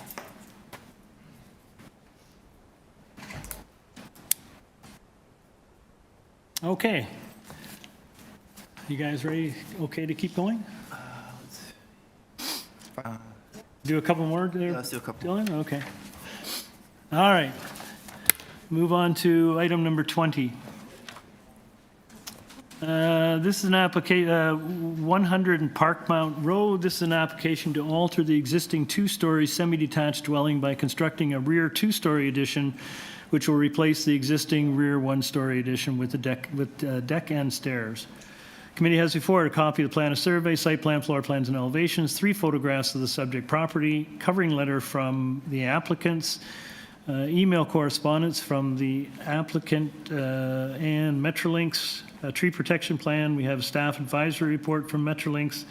There's correspondence and support from owners, occupants of 93, 99, 102, 108 Parkmount, 97 and 112 Parkmount, and 103 and 104 Parkmount. Through you, Mr. Chair, we do have the agent here in person. No registered speakers for this item. Good afternoon, sir. Good afternoon. Name and address, please. My name's Ian Seaton. I live at 100 Parkmount Road. Well, Ian, you came down in person. That's really great. You only have one variance before us, and that's just FSI, right? So I don't think we're going to need a presentation today, unless you're hell-bent to give us one. Not at all, sir. Okay, that's great. It was quite an education and quite an act to follow on that last one. All right. Thank you. We have read. Is there any questions? No, thanks. We don't need a presentation. We have no questions. Before we take it into committee for a decision, is there anything you'd like to share with us? Nothing at all. Thanks. Okay. All right. Let's go into committee. Dylan? Yeah, I'm happy to move a motion. There's a very helpful cover letter, which I thank the applicant for. The design I thought was really carefully thought out. It's really minor, just FSI and not even that significant. So I move that we approve these variances without conditions. Okay. Motion by Dylan to approve, seconded by Peter. Thanks. All in favor? You have your approval. Thank you for coming down. Hope you enjoyed the show.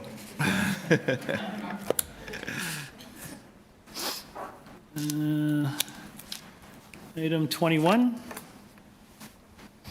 813 Gerrard Street East. This is an application to alter the existing two-story attached non-residential building by constructing a rear two-story addition.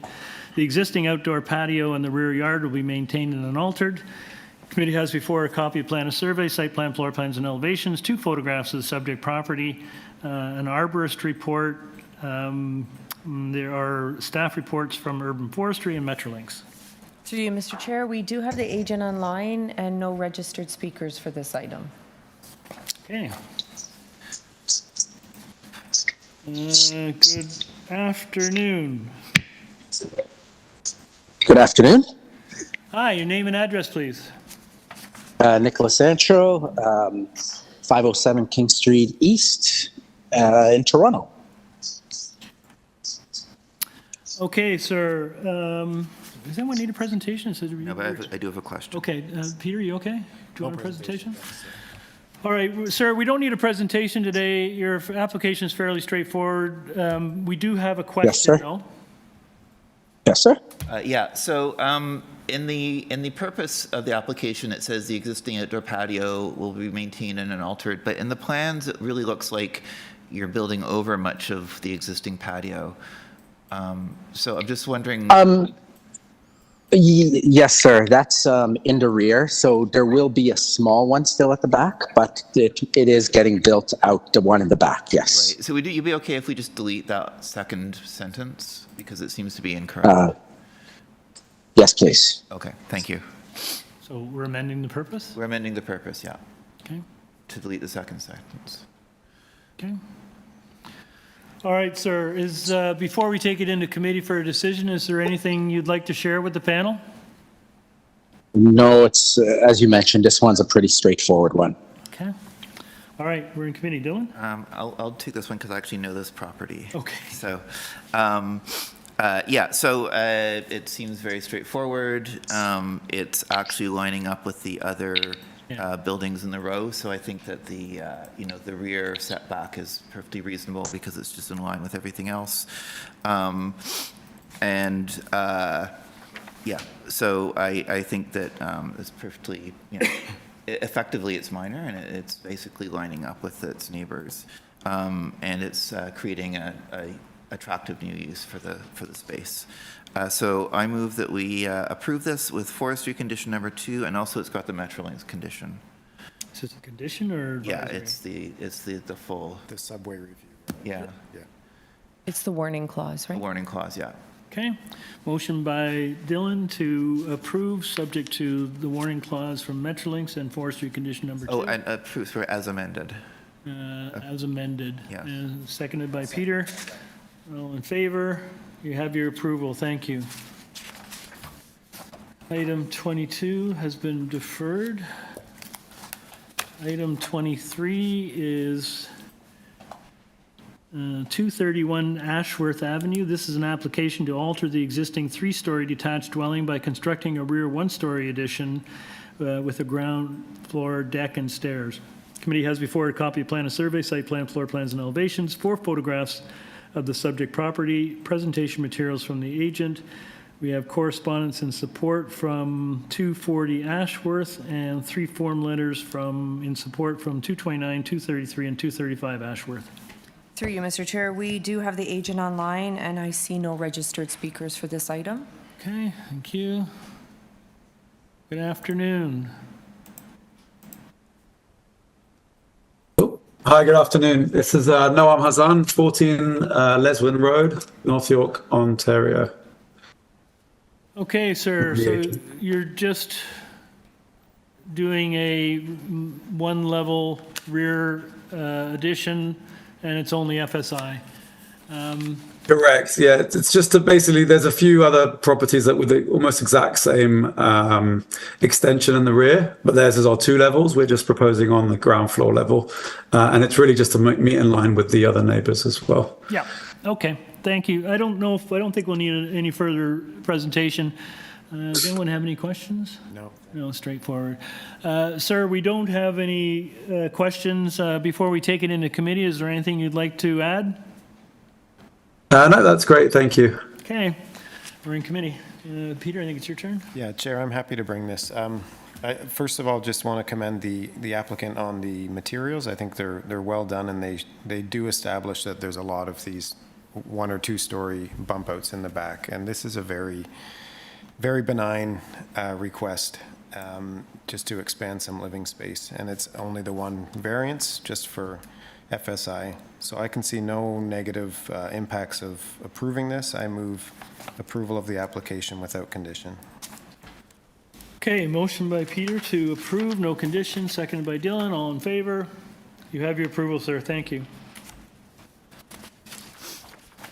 Okay, we move on to 39 Poplar Plains Crescent. This is an application to construct a new 3-story detached dwelling with a covered front porch and stairs, rear ground floor stairs, a rear 3rd floor balcony. Also to construct a 1-story ancillary building, which is a detached garage to the abutting garage at 41 Poplar Plains Crescent in the rear yard. Committee has before it a copy of the plan of survey, site plan, floor plans, and elevations. Arborist report. We have presentation materials from the agent. There's correspondence from Transportation Services,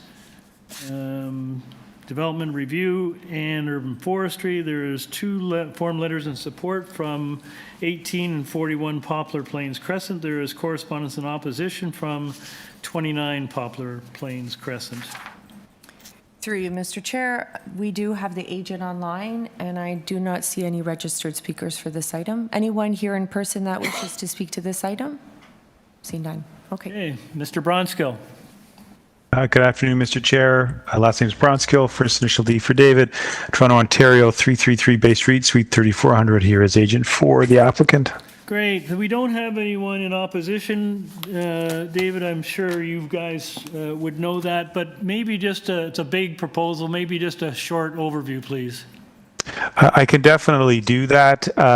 We've got the the presentation materials that I hope help, especially the ones that are in color, show how the house is situated on the lot. And if I could, I was going to start there, which is on page 2, because we did read the letter in opposition. You'll see that there is a dashed red line on the colored site plan there, and I just wanted to start there, as we sometimes show you on these materials, although we don't often spend a lot of time on this. That's the required setback outline, and I just wanted to flag 2 things for the committee as part of this. First, on the setback closest to 41 on the left, and there is a letter of support from 41, you can see that as a result of the mutual right-of-way, the house actually cannot, and therefore does not, go all the way to the permitted side yard setback on that side. And in fact, it's a little bit further away even than the existing light dashed green line. That is just for the committee. The whole house has kind of been shifted a little bit away from that right of way, and that's why there is a reduced setback on the other side, but as you can see, a greater setback on the side that has the mutual right of way. The second reason I wanted to flag that red dashed line for you is you can see that there is a ground floor extension that almost comes to the back of where there's a permitted length and depth. But in fact, the whole house itself does not. And I had noted that the concern from number 29 had been about the wall extending beyond the back of their rear wall. I can't deny that, it does. But in terms of how far back a wall might go, in terms of the house, we're actually not there are no length and depth variances before you. So you can see that we're not extending as far back. And if staff don't mind just flipping to the next slide, which is page 3, we often then just show you as the house comes up through its various floors, just to understand what the actual building dimensions are. And it is a 3-floor dwelling, but you can see we've got building length 16.99, building depth 16.73, confirming, as I said to you, no length or depth variances. But then I think importantly, ground floor to the back of that projection, that back of that room, 16.79. But then the third and second floors, 14.39 meters for the second floor, 13.75 for the third floor. So it's not a house that in fact in its length or depth is that deep. It's more a function of the fact that 29 Poplar Plains, a house of its time in and of itself, is not that deep. This is a contemporary home, but it's not nearly as deep or long as some of the houses that I have presented to you in the past. So I actually think it's quite a modest house when you look at it that way in terms of what might be permitted, and then those floor lengths. So just so the committee can understand what's being proposed. We did on page 4, just so the committee has it, take the FSI data, because that was also in the letter, just so the committee can see that there's a range of FSIs approved in the area, both within the D6 and the D3.5. It's a bit of a mix in the area. And you can see that there are some below what we're proposing at 98.31, but some that are above, including within the D3.5. So it's not numerically an FSI that is out of keeping in terms of what's been approved and built within the area. The final thing, Mr. Chair, I would just touch on is there is a height variance in terms of the wall height. It's not the overall height of the structure. And if committee might just turn to the rendering, we've got them at pages 7 and 8. Gives you a bit of an idea of the architectural style. This is subjective. I think it's a fantastic style, but you can see that it's not a pure flat roof house. The wall height variance is triggered because there is a portion on the sides there that is flat, but you can see that there's slopes on both the front and back. Page 8 includes the rear elevation, so you can see it. And then we've got the elevations in the package on the preceding pages. So although there is a wall height variance, the structure itself isn't any taller than what is permitted. And page 9, just the last thing I'll show you, Mr. Chair, in the top left and top right, we did a bit of a study in terms of how some of these houses might exist on the street, but you can see what exists top left. You can see what we're proposing top right, and it's in fact below the overall height that's permitted in the neighborhood. And we just did that so you could get an idea of how it might fit in terms of what exists, which is a 3-story house, and then the adjacent neighboring houses. Thank you, Mr. Chair. Okay, thank you. Panel, any questions? Yeah, just a couple of short ones. First, just to confirm, it looks like although you are asking for a side yard setback reduction on that one side, it's actually pulled in from the existing building, right? Yes, yeah. That is true. So you're actually giving a few extra inches on that side, is that correct? Yes. That is true. The house itself is being narrowed, even in terms of what exists today on the site. Yeah. Okay. Great. Thanks. And then the other question, of course, is the third floor balcony and privacy. Do you think privacy screens would be appropriate there? Just that usual question. Yeah, it's a modest balcony. This rendering, I think, thank you to staff, is really helpful in just on understanding it there. It's because it's only 4 square meters. I'm not opposed to privacy screens on the sides. I don't think there's going to be. It's not a big if I can call it, party balcony for gathering, but people may be on it.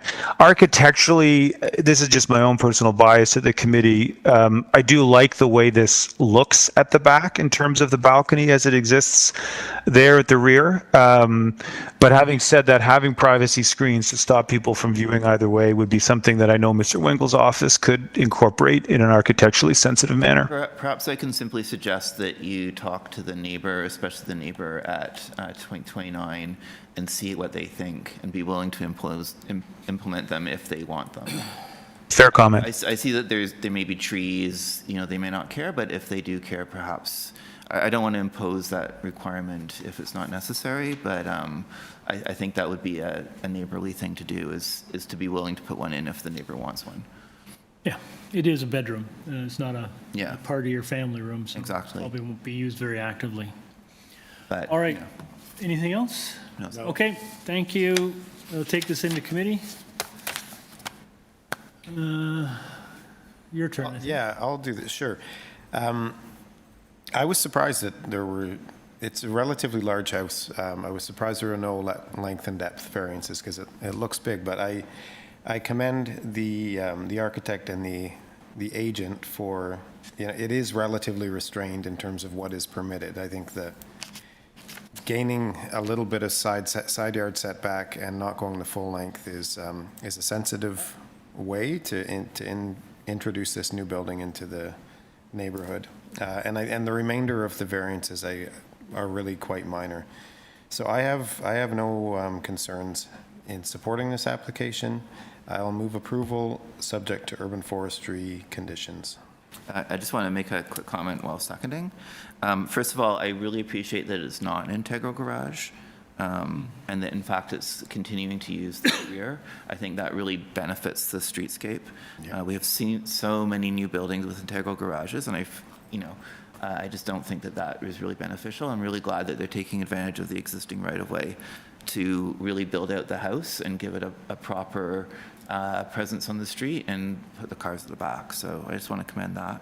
And secondly, I want to commend that they are in fact increasing the side yard setback on both sides from the current situation. I really appreciate that, and I think it's a very sensitive and thoughtful design.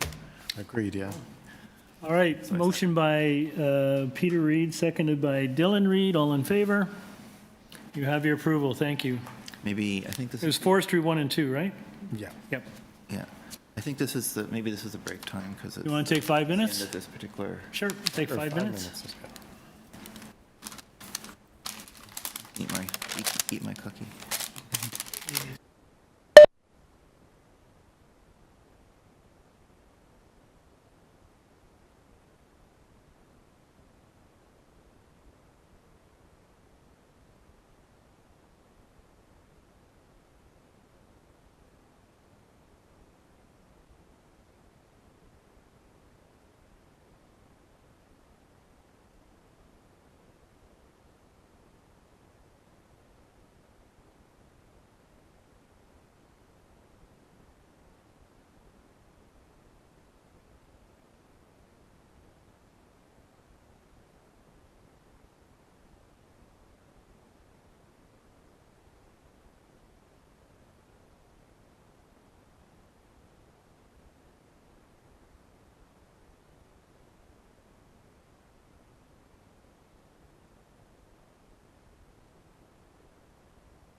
Jordan, we ready? Sorry, through you, Mr. Chair. Item number 25, we're still trying to get a hold of the applicant. Okay. Do you want to skip? Let's go to item 26. Okay, we will resume with item number 26. We'll return to item number 25 shortly. We're unable to reach the agent. Item 26, 9 Hawthorn Avenue. This is an application to alter the existing 3-story detached dwelling by constructing a 2-story east side addition, bay windows on the south side of the ground floor and the east side of the second floor, and a rear in-ground swimming pool and an ancillary building. Also to convert the existing 1-story ancillary building, detached garage and storage area in the rear yard into a garden suite. Committee has before it a copy of plan and survey, site plan, floor plans, and elevations, 3 photographs of trees on the subject property, covering letter from the agent, an arborist report. We have email correspondence as well from the agent dated March the 11th. Excuse me. We have staff report from Urban Forestry and a 13 signature petition in support from owners, occupants of properties on Hawthorn. Good afternoon. Is your microphone on? Your red button on? Sorry, through you, Mr. Chair, we just have to reconnect because the applicant was trying to use their laptop. So we just need... Oh my God. What did we do? Do you want me to continue? No. No, we just need to get this sorted out first. Sure.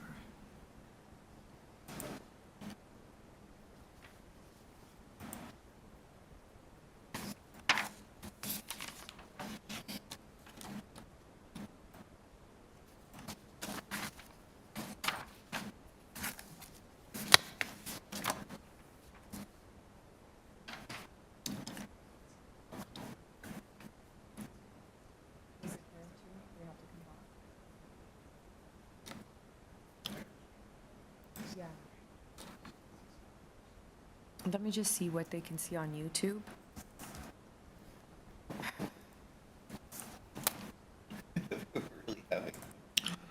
Not a good technical day. Technical adventures.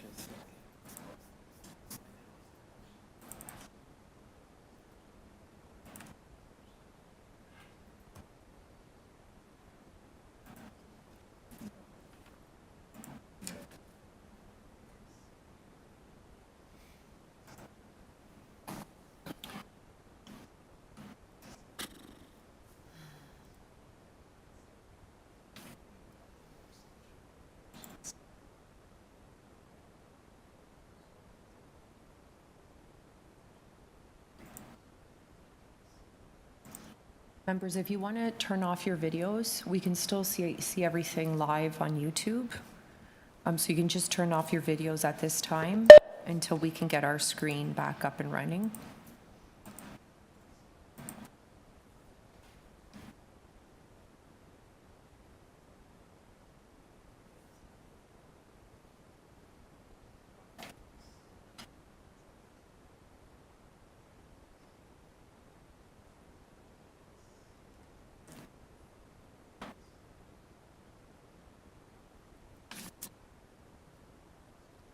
Maybe we don't need to do the presentation.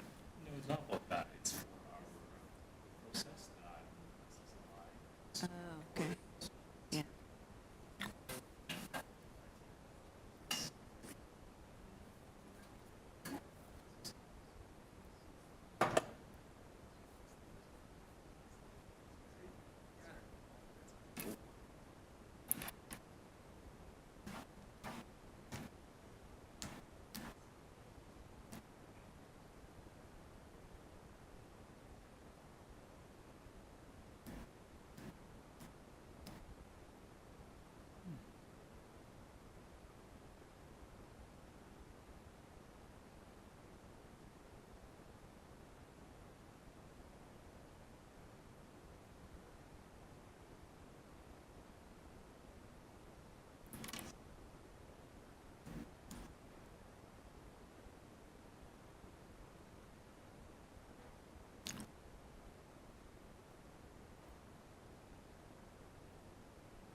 Phew.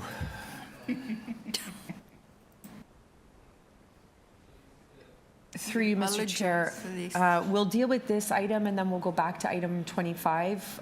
It's the owner that's going to be speaking. Okay. Okay. So are we ready to go? Are we live? Sure. All right. Don't touch anything. Okay, I promise.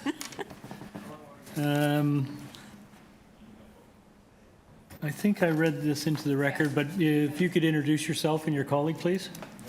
My name is Ana Buenascos. I live at 9 Hawthorn Avenue. I'm the owner and the agent. My point is that there is a slight mistake in the description of the purpose of the application. Okay, if you can let us know what change needs to be made. All that we need to say is that to alter the existing three-story detached dwelling by constructing a 5-foot extension at the existing ground floor on the east side and adding a 5-foot addition on the second floor over the existing roof of the ground. We won't specify the actual footage, but is what's here inaccurate? No, the minor variances are not inaccurate. No, but the purpose is not is it inaccurate? Yes. Okay, so if you can just walk us through, like, to alter the existing 3-story detached dwelling, stop me when you want to change. By constructing a 2-story? No, that's wrong. Okay, by constructing a 1-story? An extension, yeah, a 5-foot extension at ground that level. would qualify as a 1-story addition. Yes. Okay, so rather than a 2-story east side, it's a 1-story east side addition? Yes. Bay windows on the south side? No, there's no bay windows. No bay windows, so remove bay windows on the south side of the ground floor? It's bay windows on the east side, the second. Over the roof of. Oh, so it's not on the south side, so bay windows on the east side of the second floor. That's correct? Correct. Okay. Over the roof. Doesn't matter. And a rear in-ground swimming pool and ancillary building, which is a shed, that's good? Yes. Also to convert the existing 1-story ancillary building, a detached garage and storage area in the rear yard into a garden suite. Is that correct? Correct. Okay, so it's just those 2 changes that we referred to. Yes. All right, guys, did you get that? All right, thank you. All right, you can proceed. So by doing the 5-foot extension of the ground floor, we exceed the length of the building. The lawfully existing building is right now 18 feet and something. What? Oh yeah, 18.92. And by adding 1.5 meters, it becomes 20.42 meters. As well, the maximum permitted building length is 19 meters, and the altered will be 19.31 meters. Otherwise, everything else complies. Okay. Anything else you'd like to share with us? You do have a garden suite. Is there any variances associated with the garden suite? No, nothing. So it's as of right? Okay. All right. Panel, any questions? They already. No. All right. We don't have any questions, so it looks like it's fairly straightforward. We understand the nature of your application. Thank you for the clarification. We've made the change. We'll take this into committee. I've forgotten which one. Dylan, are you up? Maybe. Yeah, I'm happy to move a motion. The variances are pretty small. It's a deep lot. It's easily managed, this extra length. The purpose is totally admirable. I appreciate the cover letter. They explain the situation. The garden suite, I think, will be a valuable addition. The parking arrangements work out quite well. I think it's a creative use of the space with really very limited variances required. So I move that we approve this with forestry condition number 2. Okay, motion by Mr. Reed to approve with forestry conditions, seconded by Peter. Second, but also just with the statement, to commend the applicant for doing the garden suite within the permitted envelope and very creatively, but that's commendable, so thanks. I would agree. Yeah, it's nice to see an as-of-right application come forward. All right, all in favor? You have your approval. Thank you. The amended application. Through you, Mr. Chair, we'll go back to item number 25. Okay. Item 25 is 73 Westminster Ave. This is an application to alter the existing 2.5-story semi-detached dwelling by constructing a front third-story addition, which is an attic addition. Committee has before it a copy plan of survey, site plan, floor plans, and elevations, 4 photographs of the subject property, covering letter from the applicant, and an energy assessment prepared by EnerGuide. There is 4 form letters in support signed by 68, 69, 71, and 75 Westminster Avenue. Through you, Mr. Chair, we will unmute the owner of the property, Sophie. Hi there. Hi, if you have your name and address, please, ma'am. Yes, I'm Sophie Cred, and I'm the homeowner of 73 Westminster Avenue. Okay, this is a fairly minor application, just FSI only. You're going to be doing an addition to the attic. I don't think we need a presentation today. I'm not sure we have any questions, but before we take it into committee for a decision, is there anything you'd like to share with the panel? No, I've sent all my information in. Thank you. Okay. All right. Let's go into committee. Fairly straightforward, Peter. Thanks, Chair. Yeah, I think this is a very reasonable request, and particularly the fact that the adjacent neighbor is supportive of this. That would be the one household that would be impacted by this. But it's very minor, and I think it's tastefully done. And there are other examples of kind of increasing dormers onto the fronts in this neighborhood, and I think it works really well, and it's just FSI that's being requested, so I move approval without condition. Okay, motion to approve, seconded by Dylan. All in favor? You have your approval. Thank you. Thank you so much. Okay, we move on to item number 27. 46 Grandview Ave. This is an application to construct a new 3-story detached dwelling with a partially covered front porch with stairs, a rear ground floor deck with stairs, a rear 2nd-story balcony, a front 3rd-story rooftop terrace, and a rear basement walkout. There will be 2 parking spaces in the rear yard abutting the laneway. Committee has before it a copy of the plan of survey, site plan, floor plans, and elevations, revised site plan, floor plans, and elevations, received March 6th, red line public's notice, received March 6th, covering letter from the agent, an arborist report, presentation materials from the agent, staff reports from community planning and urban forestry, 5 form letters in support from 4837 Grandview, 171 Wolfrey, 40 Goff, and 260 Bain Avenue. There is correspondence in concern or interest from 151 Hogarth, and correspondence in opposition from 44 Grandview. Through you, Mr. Chair, we do have the agent here in person, and we have 1 registered speaker online. Anyone else here wishing to speak on this item? See none? Okay. Thank you. Good afternoon. Good afternoon. Name and address, please. Lynn Houston, 49 Oakcrest Avenue. I'm the agent for this application. And your colleague? Owner 46 Grandview Avenue, Sarah Baxendale. Yeah, she's not registered to speak, but she's here for me to confirm with. All right. Well, first, before we take you through a presentation, can you just walk us through the public notice and make sure we understand the changes that you've made to the variances? Yes, we communicated with planning staff, and they asked us to make a change in terms of the height, which we were happy to comply with. So we reduced our requested height, and we did that by lowering the entire building into the ground, which eliminated the variance for the height of the main entranceway. So just going on the public notice, which is up there, so you've removed, you're altering number 2? Yes, we've altered number 2. And you're removing variance number 3? Yes. Okay, that's the changes? That is, All right. those are the changes. All right, we do have someone who wants to speak to this item, so we'll need a presentation then. Okay. Would it be possible to have the presentation that I uploaded on screen? Because I made my remarks related to that. If we've got it, we can put it up. Thank you. Okay. Thank you. And I apologize for using my phone. My printer let me down. So, Chair and members of the committee.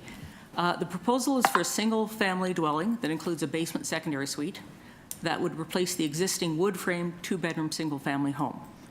This new home is designed to accommodate an intergenerational family that would inhabit both units, gently densifying the neighborhood. It was thoughtfully designed considering the environmental impact, the neighborhood impact, and direct neighbors throughout the process. And slide 2, please.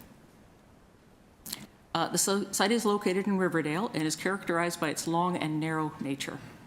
Creating continuity and allowing the house to fit in with the neighborhood was of high importance. And next slide, please.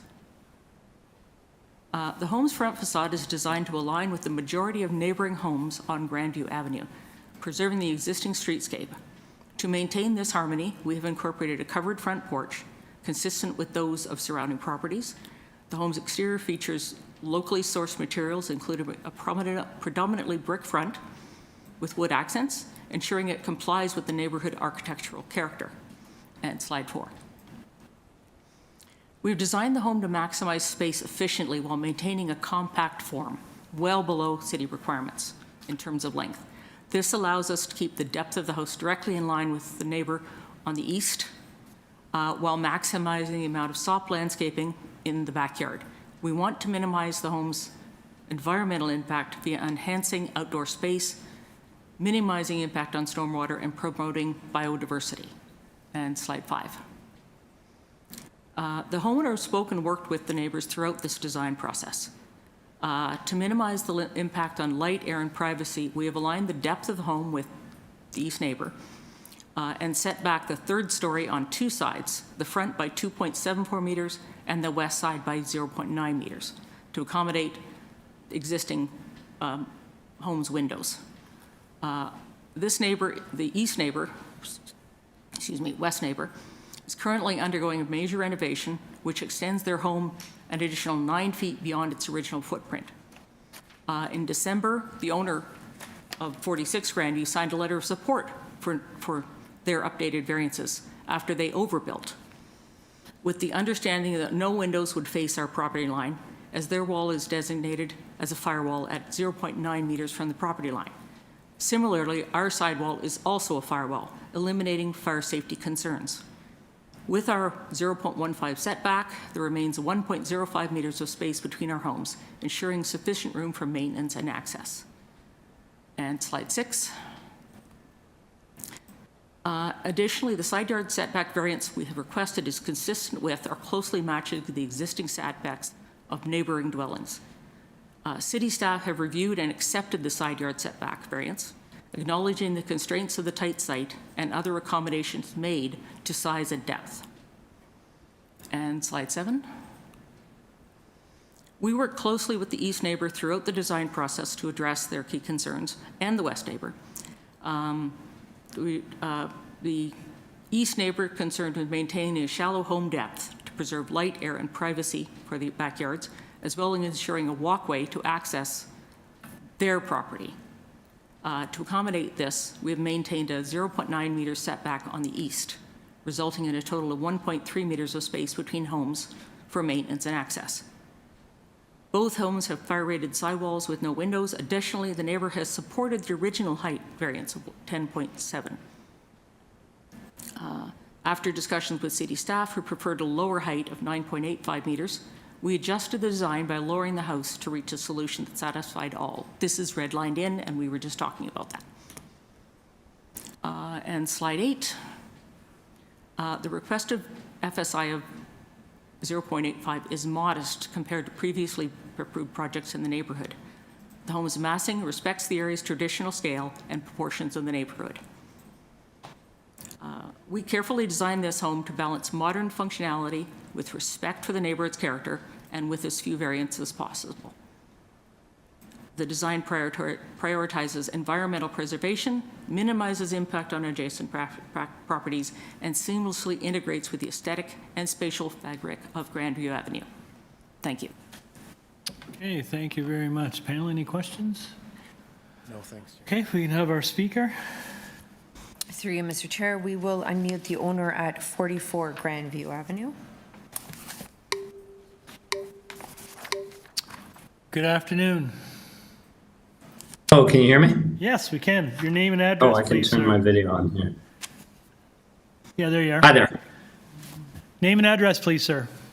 My name is Jay Martin. We live to the west side of the property at 44 Grandview Avenue. Okay, you have 5 minutes, sir. Okay, I think I can make it pretty short. We just wanted to present to you, Mr. Chair, and the members of the committee to share just one concern we have with this application, and that is it's been outlined in the letter that we submitted that opposes specifically variance 1. We wanted the opportunity just to set a few facts straight so the committee could make their decision based on true assessment of the facts. So our neighbor, I think, moved in sometime in and around May of 2024. The existing house before we did our renovation had 5 windows on the east side of the property that is impacted by this setback of 0.15. When we initially went to the committee in June 2023, the committee approved us having 8 windows on this side of the house. Subsequently, we came back to the committee and moved the house out about 2.5 feet, and we removed 3 of those windows. So we have always had multiple windows on this side of the house. And it's for this reason that we're most concerned with the 0.15 setback. Look, there's nothing more to it than that. When we designed our home, we designed it with the intent of having windows on that side of the house.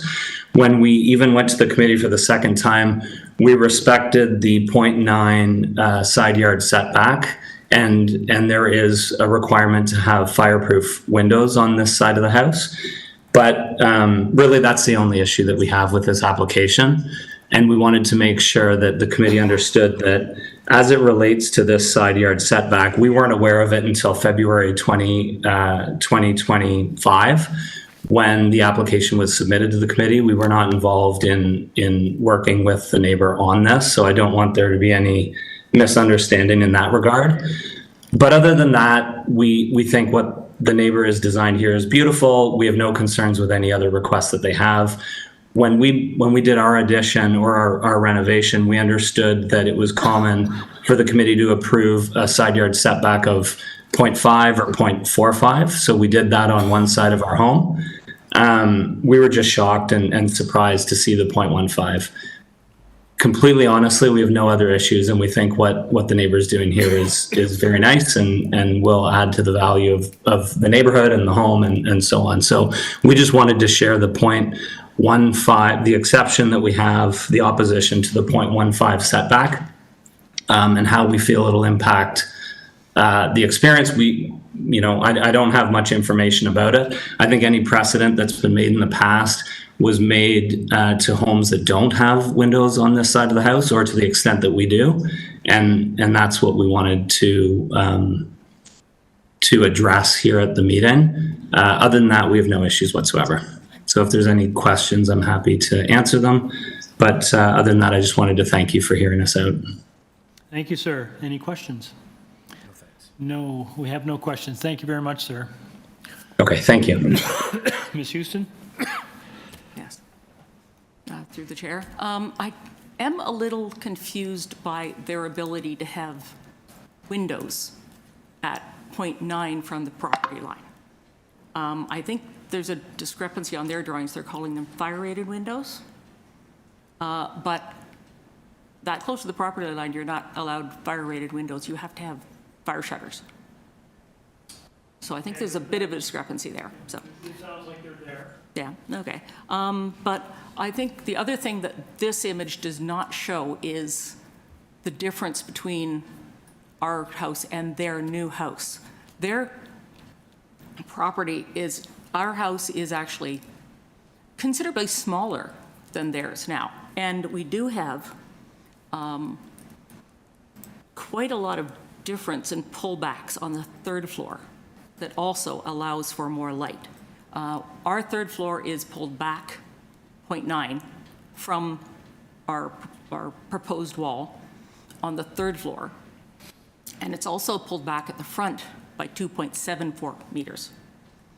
Additionally, our house is 2.9 meters shorter than theirs at the back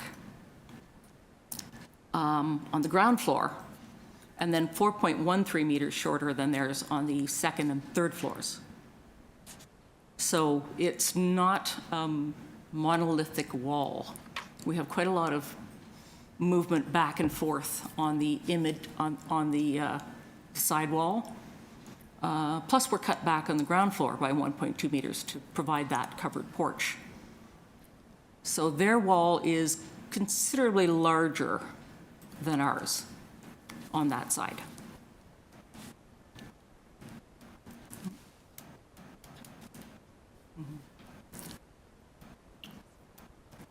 Okay, thank you. Questions? Not for me, thanks. Just looking at the plans here, your presentation, the front rendering is different from the front rendering on the first page of your revised plans. Is that just it just got transposed? Yes, it's a I created this from a slightly different version. Okay. And did not correct it. No, because on this one, it looks like it's offset on the other side, not on. I didn't want to correct anything between the zoning set and the committee of adjustment set. Okay. Nothing gets by the eagle eye of the committee of adjustment. Yeah, so we moved. Dylan has a question for you. Yeah. So just speaking to the neighbor's concern, can you explain why, I mean, I can't really tell exactly how much you've pushed it out from where the existing line of the house, existing house is, but can you explain why you felt it was necessary to build those extra really few inches closer to the neighbor than the existing house? Well, the existing house is 0.46. Okay. But it's not buildable as a renovation. No, I wasn't expecting that. I was wondering why you didn't stick to that line and why you. We're trying to. Yeah, we're trying to reduce the depth of the house. We were trying to match to the neighbor as much as possible. If you see here, the east neighbor, we're lined up with them at the back, and then we have an overhang at the front. So we're matching that depth, so to get the square footage necessary for the house we want to build. And then did research of other projects in the neighborhood, and that seemed to be a commonly accepted side yard setback. Okay, thank you. Okay. Anything else, Peter? You good? No, not for me, thanks. Through you, Mr. Chair, and the agent can answer this. Is there a secondary suite in the basement? There is, yes. Okay, so the purpose of application then can be amended to include one primary unit and one secondary suite located in the basement, okay? Yes. And so you've got two parking spots in the back in the laneway, so you're not putting a garage there, but, okay, but your site plan does talk about permeable pavers on there, so that's your intention? Yes. Okay. All right. Anything further? Let's go into committee. Dylan? Yeah, I have a concern about the side yard setback. I feel like a new build, I totally understand if they stuck to the 0.45 that's currently there, that would be entirely reasonable, but I don't really feel like if you're building a new house, it makes sense to really do it's not even that minor a variance. You're taking 5/6 of the of the required space. I feel like the house could be designed along the lines of the same side yard setback. as the current house. And I mean, it's a question of balancing neighbors, right? Maybe an extra meter at the back wouldn't be that impactful for the other neighbor, and it would, it would make a bit of a difference to the neighbors on the west side. So I don't think I can support this because I feel like if you're doing a new build, then it's reasonable to, not push what was already a variance even further into really a very close building, very close to the edge. That's my feeling. Okay, Peter? Yeah, I have a different view. I understand your concerns, Dylan.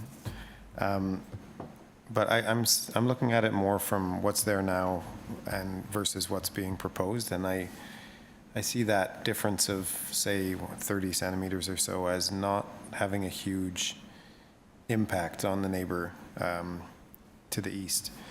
Just in terms of impact, I understand the wall will be a bit closer, but in terms of kind of shadow and sun and all that, I think the agent did a good job talking about designing this house to a lesser height than the new house that's going in next door, and pulling in the massing from the front and the back at the upper floors.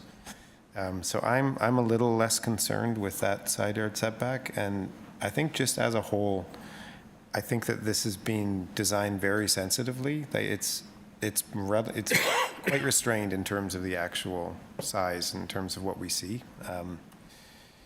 and I think that, I think it's a very attractive and very livable building that will be a net benefit to the area. So I'll support it. Okay.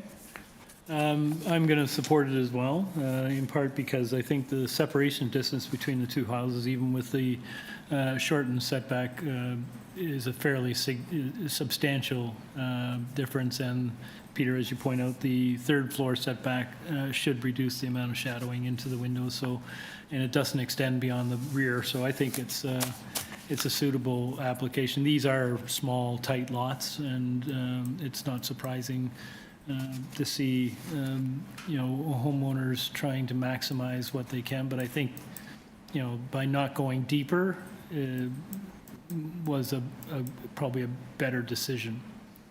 So, Peter, do you want to make a motion? Thanks, Chair. I'll move approval of the application as amended. That's with the variances amended plus the purpose, subject to urban forestry conditions and the community planning condition. Which is tying to revised plans? To the elevations, yeah. Can we tie it to the site plan too, to bake in the permeable pavers? Yep. Okay. Yes, please. All right, I'll second that. All in favor? Dylan, you're opposed? Motion carries. You have your approval. Thank you. Those conditions. Thank you.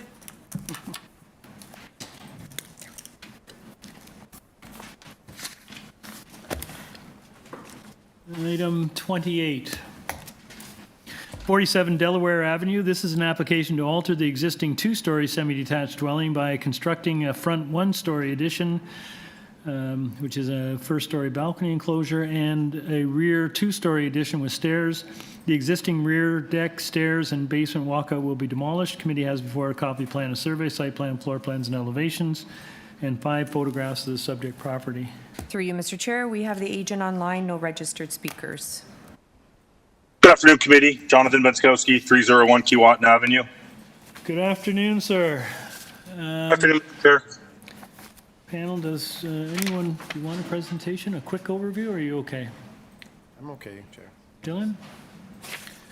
Jonathan, we don't need a presentation today.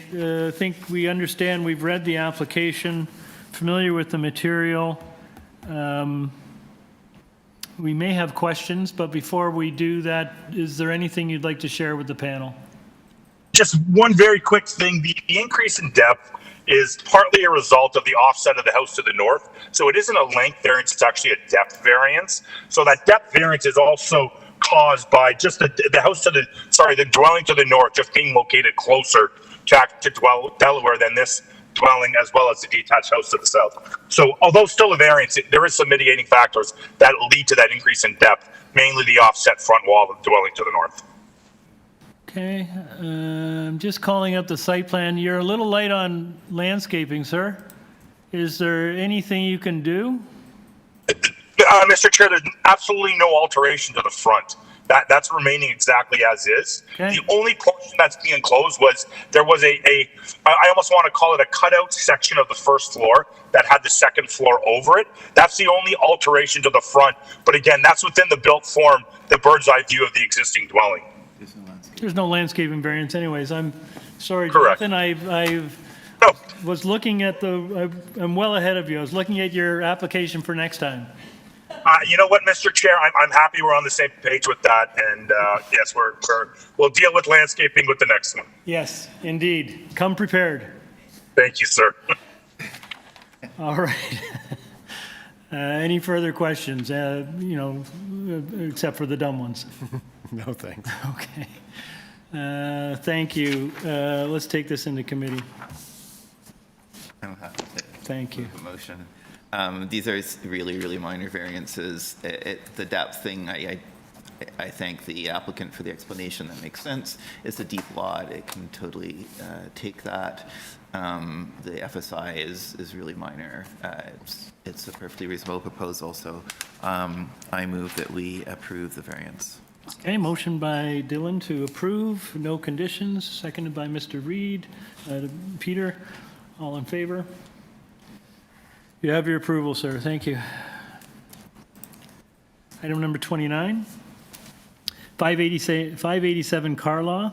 This is an application to alter the existing 2.5-story detached dwelling by constructing a rear basement addition, rear ground floor deck and stairs, and a rear 3rd-story balcony. Also to construct a 1-story ancillary building in the rear yard, a detached 2-car garage. Committee has before it a copy of plan of survey, site plan, floor plans, and elevations, 3 photographs of the subject property, a corridor development permit from Metrolinx. There's an advisory report from Metrolinx, and we have a 5-signature petition in support from 589 Carlaw and 1, 3, 4, and 12 Frizzle Avenue. Through you, Mr. Chair, we do have the agent online, no registered speakers for this item. Okay. Good afternoon. My name is Savam Jokovic. I'm the agent and designer. Hello, sir. Maybe just a short overview, please. Yeah, absolutely. Happy to do that. So this is an existing house needing some TLC, and we're going ahead and doing a major renovation to the existing house. The description was quite a lengthy one, but the variances before you are quite minor. Speaking to the floor space index, the site plan is great. So if you keep that up on the screen, on the top left corner of the plan of the house, you notice that unusual shape, and that's basically the front foyer. So currently the front foyer is inset, and we're simply enclosing that space by squaring off the wall. So that's re-triggering the floor space index variance at 0.64%. So slightly over the 0.6 permitted, but more of a technical variance as we're adding a nominal amount of area, and it's really not changing the overall massing of the house either. So regarding the building depth, this is another sort of technical variance in that it's triggered by this addition, this basement addition, more specifically at the back of the house. So the depth is actually taken to the basement wall of the rear addition. So we exceed the allowable depth by a minor 1.7 meters. So 17 meters is allowed, but we're proposing 18.7. I think this is a minor variance because of that nominal overage, and also because the basement addition is by and large below grade, so won't again impact the massing or be discernible from the street. Moving on to the other 2 variances, they kind of relate to the garage at the back of the house. Just want to point out that the proposed detached 2-car garage at the back of the house is replacing an existing garage that was there. You can actually see the outline of the existing garage hatched out. That's it there, perfect. And so the overall footprint is very similar. The main change is that we've pushed it further away from the street, which I think the neighborhood will appreciate in that it lines up with the house. And also the existing structure was kind of leaning over, so needed to be replaced. So I think that variance relating to its building footprint is acceptable and minor, as it's it's consistent with the existing site condition. And lastly, regarding the rear yard landscaping, although we haven't hit the 50% mark, we have increased the rear yard's landscaping to 37.9%, whereas the existing rear yard landscaping was 8%. If you go to the preceding page, you'll see the survey, and you can kind of see the existing versus proposed. So in the backyard, it was largely a concrete pad between the existing garage and the back of the house. We're introducing a significant amount of soft landscaping in the backyard to increase that number. So moving on to our neighbors, we have the written signatures of support from both immediate neighbors of this corner property, as well as 3 others, so 5 in total. We actually have had some people walk by and say, well, we're glad to see and excited to see this all come together. So I think by and large, the proposal is supported by the neighborhood. And for all these reasons, I'd ask the committee to grant us approval for the minor variances. Okay, thank you. Panel, any questions, Dylan? Just a couple of quick questions. First, would you be okay if we tie it to elevations just to make sure that the depth really applies to the basement that you're extending? Is that okay? I suppose so. It's just that the depth of the basement. Oh, I see. So you don't want a depth to be approved and someone to build an addition at a later date. Yeah, that's fine. As long as it's not noting the cladding, because we're still deciding on the cladding. Yeah, we would just be tying it to the elevations. The overall elevation. Yeah, no problem at all. That's fine. And then can you give me the sort of square meterage of the old garage versus the new garage? Old garage versus new garage. Sure. 1 second. Just to confirm that it's basically similar.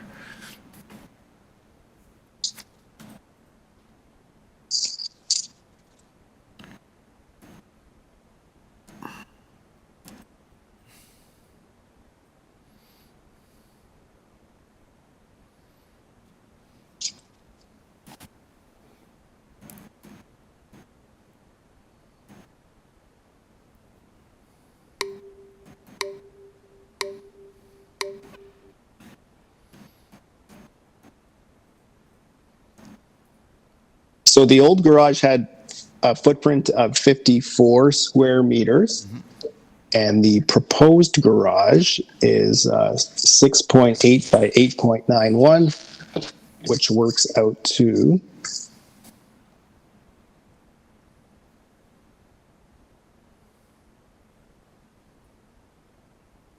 60.6 square meters. So sorry, the old one was what?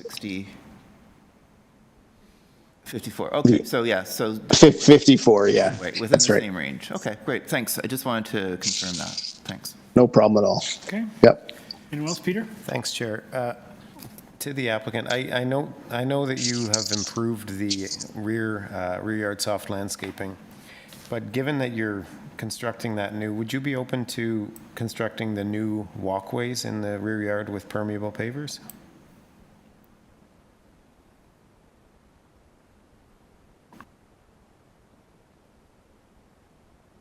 Hello? Yeah, just thinking, sorry, just deliberating. I mean, I suppose we would be, but I mean, it just limits their selection of what they're going to use, what would be the most economical or to their liking from, from an aesthetic standpoint. They're,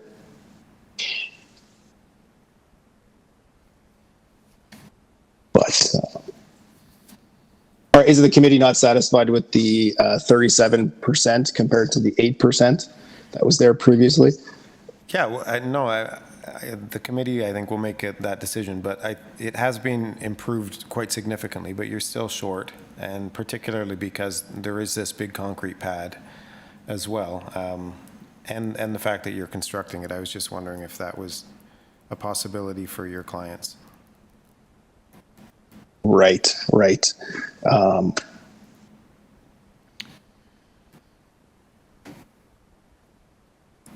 It's a yes. it's a fairly common concession that we're seeing from most homeowners, and I can't speak to the design element of it, but I can tell you that there's a lot of selection available in permeable pavers. Okay, all right, so we'll accept that condition as well. Okay. Thank you. Thanks. All right. Anything else? All right, let's go into committee. I don't know whose turn it is. I think it's mine. Okay. I was gonna, yeah. You go ahead if you want it. It's. Guys, I'm gonna have to pick. It's near where I live. So Okay, then go ahead, Dylan. I kind of know the area. So I'm happy to go ahead with this one. Okay. You can take a couple more. Yeah, so I think the garage is clearly an improvement. It's only slightly larger, but it's, as the agent said, I mean, the garage is, I think, the most notable variance. It's quite significant. It's quite a large garage, but it's really only slightly larger than the existing one, and it's much, much better aligned and will not be falling down. So these are two important. I definitely agree that the alignment is much better. It's a little set back from the neighbor. It's set back from the street better. It's just a good improvement. Otherwise, I think it's great. I think the plan seems like a good one, and the other variances are fairly minor. Certainly, permeable pavers will help address the landscaping one, but I do commend them for the significant improvement that's already built in. And I do think that we should tie it to elevations just because it's a basement thing. And we don't want that to, then be used for You want just the higher extension. So Sabrina, all elevations or the basement plan, or what's the best approach? Through you, Mr. Chair, we can include all elevation plans. Okay. Yeah, I think that makes sense. Okay. Just to be, and if they want to build more, they can come back. But so I would move to approve these variances with a condition that it be tied to elevations, and with a condition that the walkway in the rear be built with permeable pavers.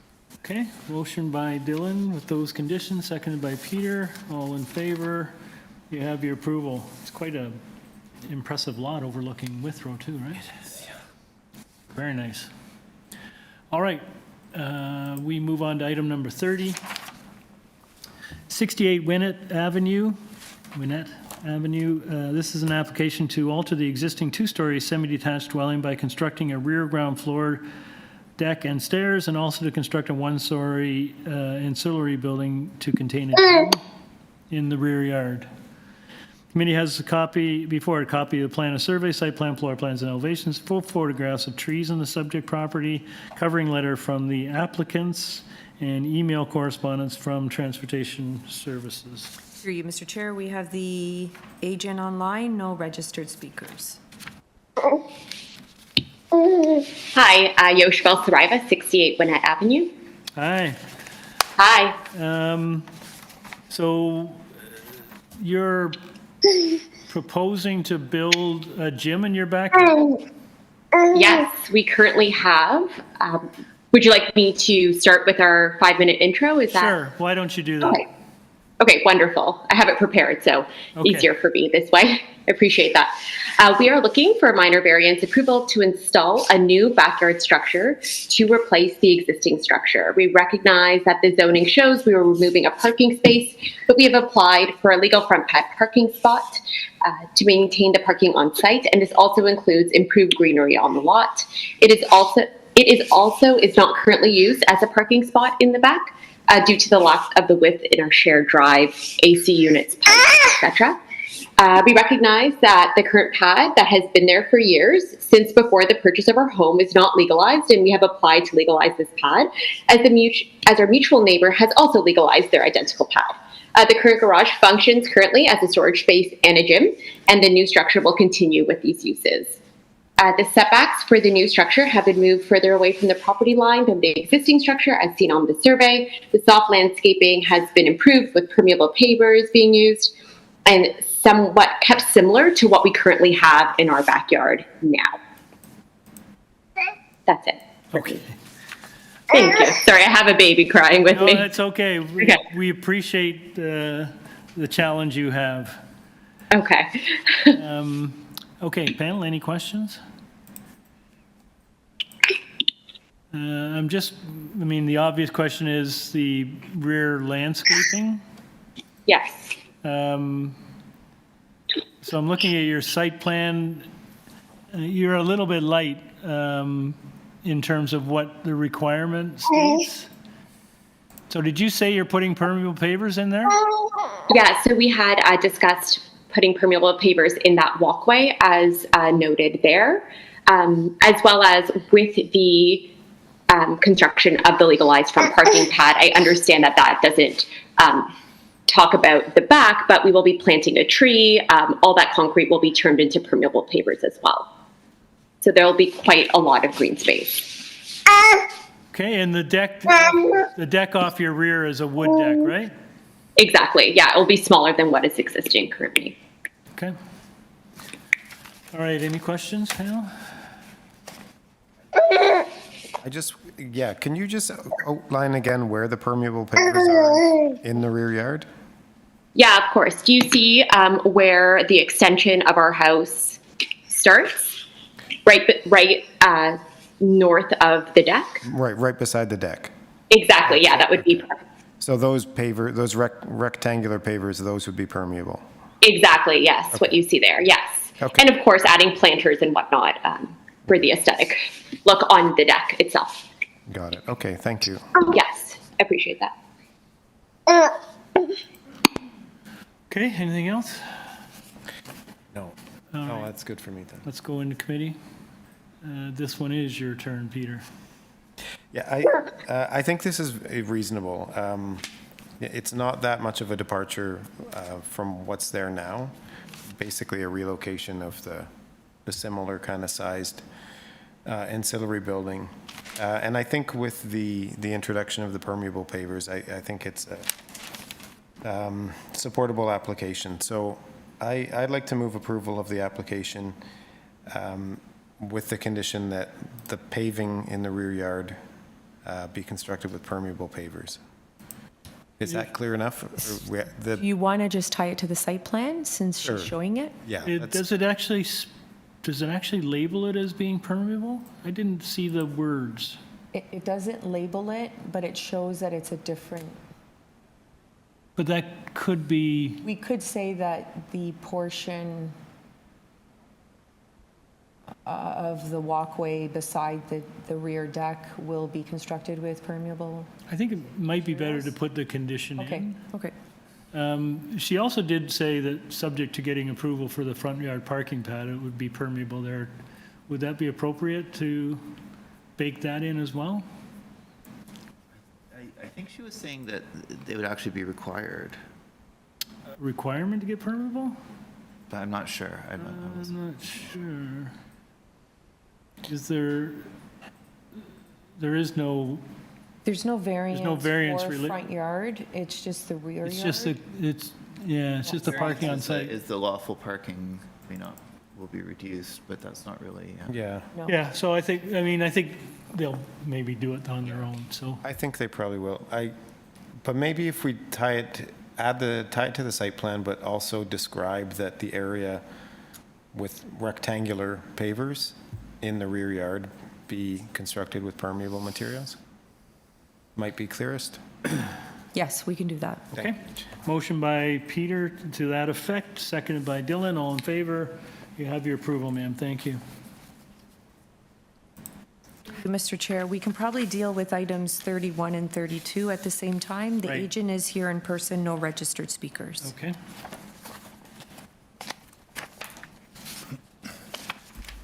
Okay, we will combine items 31 and 32, 19 Summers Avenue and 21 Summers Avenue. I'll read the descriptions into the record. 19 Summers is to alter the existing two-story semi-detached dwelling by enclosing the existing front porch in a habitable space. The existing front stairs will be maintained. Committee has before a copy plan of survey, site plan, floor plans, and elevations, 8 photographs of the subject property, staff report from community planning, and 1 form letter in support. For 21, we have almost identical, to alter the existing two-story semi-detached dwelling by enclosing the existing front porch into a habitable space. The existing front stairs will be maintained. Committee has before it a copy plan, a survey, site plan, floor plans, and elevations, 5 photographs of the subject property, and 1 form letter in support from, I guess, 19 and 21 have supported each other. Well done. Yeah. I thought you'd pull that one over us. There is a community planning report for 19, but not for 21. Is that? And I was going to raise that. Okay. Because I was wondering about that. Okay. I had raised it with community planning, but. Before we do that, I'll just take your name and address, please. for the My record. name's Jason Kiefer, and my address is 496 St. James Street, London. Okay, this is quite straightforward. It's obviously you're mirroring the same application in the 2 different sites. Correct. Clearly, you got support for each other. The only question I would have is that question about the staff report. What they do is they put that as a condition so that it's only the porch, not a second story above the porch. So it just sort of limits it to the porch enclosure. Right, that's all. So that would be appropriate for both properties, I would presume. Yes. Okay.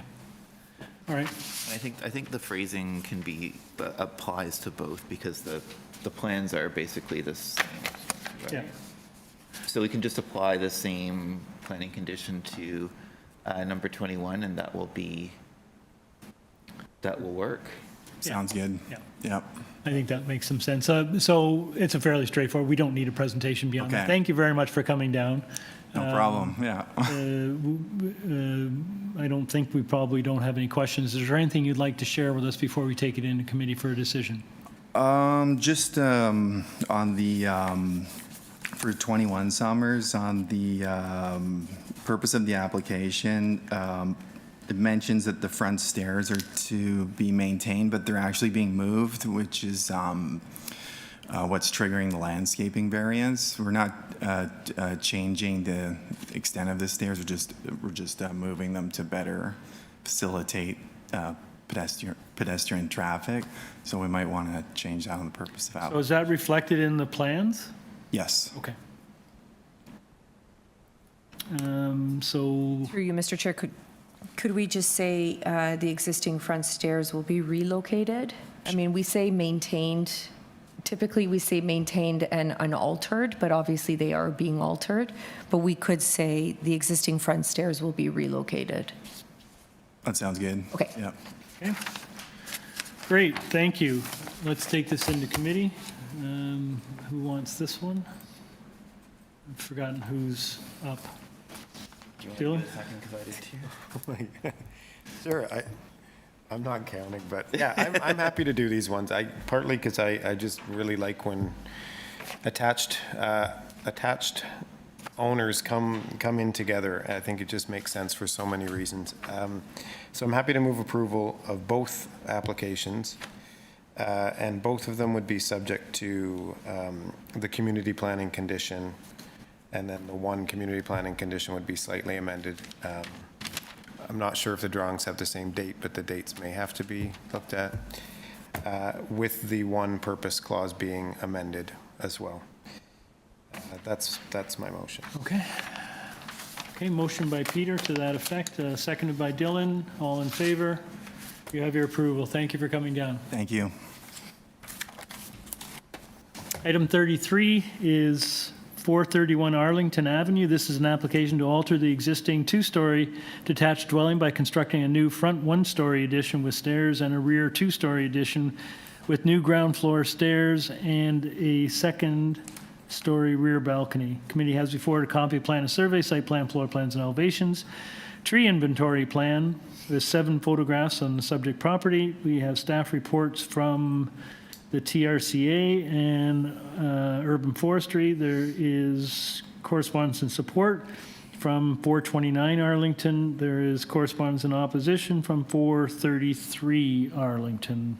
Through you, Mr. Chair, we do have the agent here in person, and we do have the owner at 433 Arlington Avenue on the line to speak in opposition. Great, thank you. Good afternoon, sir. Good afternoon, Mr. Chair, committee members, and municipal staff. My name is Johnny Regina. I'm from 38 Silva Piano Crescent. Great, sir, we're going to need a presentation from you. Sure, if I can direct municipal staff to upload the presentation folder under the extra later materials folder.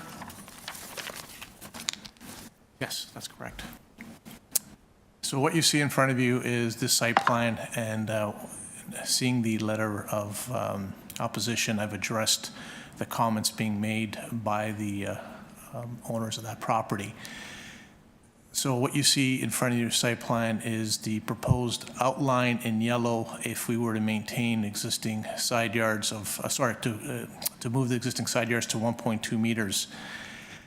In doing so, what it does is increases the area and obviously the impact as well.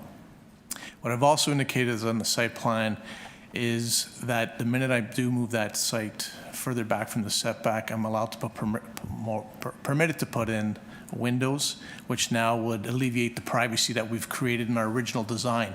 So by maintaining the existing side yard setbacks of the existing house, it does not permit us to have windows, which no longer create that privacy issue because there's no windows. We're less than 1.2 meters of setback. With regards to the sunlight, I want to address that the design, if you can go to the second page, please. This is the front elevation of the house. And what you see in yellow is what we're allowed to create as per the bylaw itself. So what you see in front of you in yellow is indicating what I'm going to ask you to pause for a second because we're getting distracted from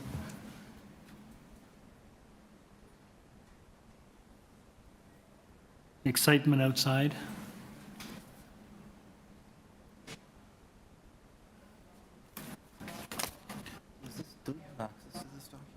I don't think so. No. Executive committee was meeting today. There was, I saw Olivia Chow being interviewed. Yeah. I don't think that's related to your application. No, it's hope not. They don't have views. But if you could just wait a second, maybe the noise will die down a little bit. It's a little distracting for the panel. Okay.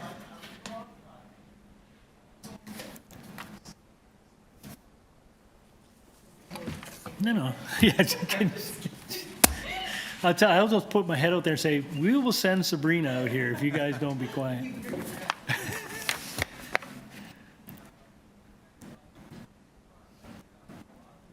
Okay, I think they've moved off. I apologize for the inconvenience and the interruption, but please continue. No problem, understandable. Hold on here. Oh.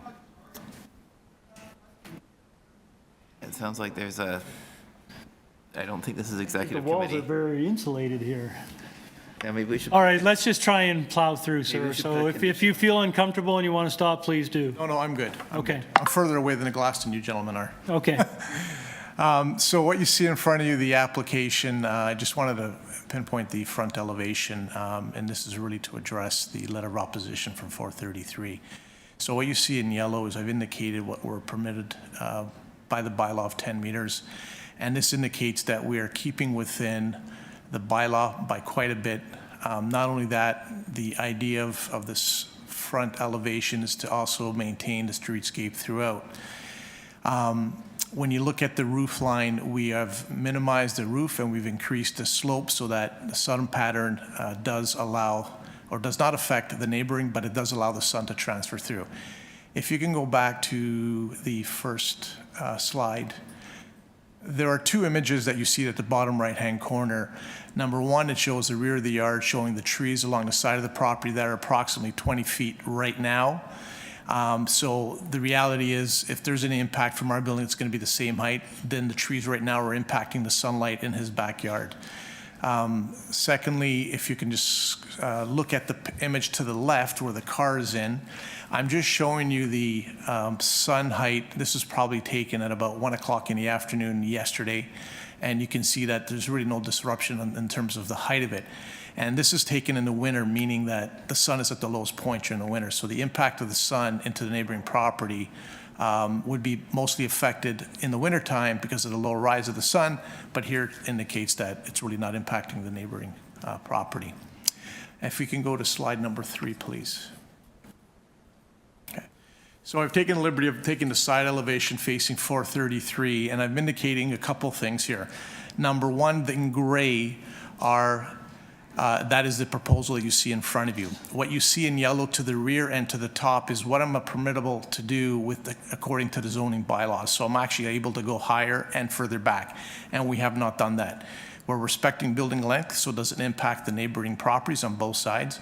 We are respecting height by creating a lower pitched roof, so it keeps in line with the front gable. And if you see the two dashed lines or the datum lines, one on the right-hand side of the drawing, that is the existing height of the roof of that front gable that's there that we're just going to clean up. We're keeping it.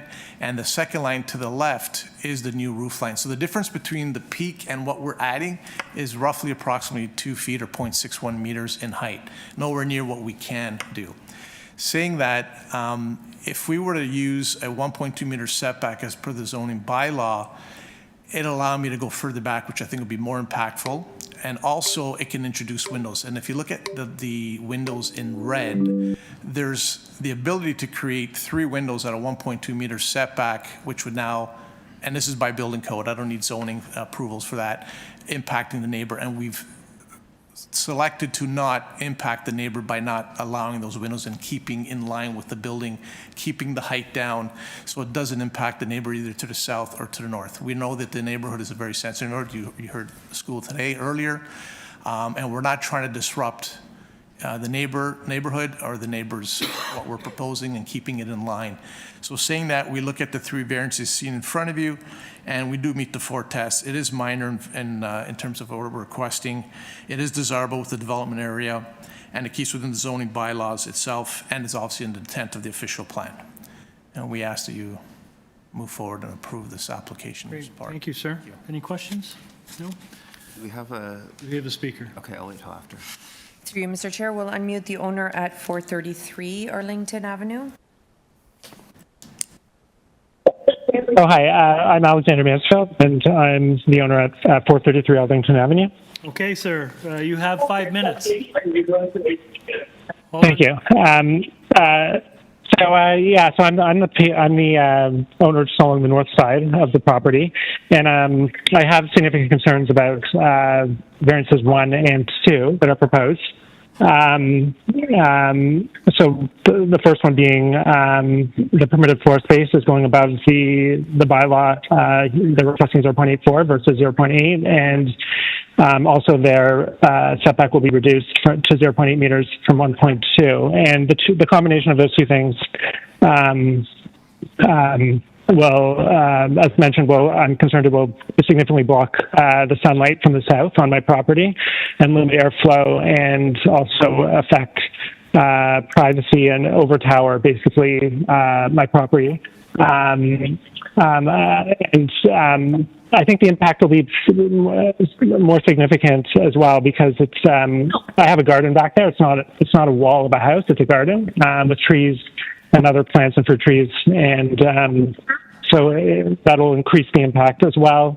My backyard is lower grade by 2 feet from the backyard on the adjacent one at 431. So that adds the effective height of any structure that's built there in terms of blocking sunlight. It'll increase the impact. So those are my concerns, and thanks for taking them into consideration. Thank you, sir. Any questions of the speaker? No? All right. Back to you, sir. Okay, so I can address one amount at a time. The first one I'm going to address is the grading difference in height. There's something that we can't control. We have to maintain our height based on our established grade. It is natural grade, and it does, looking at the characteristics of the land, and obviously we went through a review with TRCA, you'll notice that it is naturally sloping towards the rear. We can't control the impact of him standing in his backyard and impacting on ours just because there's a grade difference. We are keeping within the height of the byline. You can see that by the image that I showed you with the side elevation. Yeah, so this one here. So we are well within the height.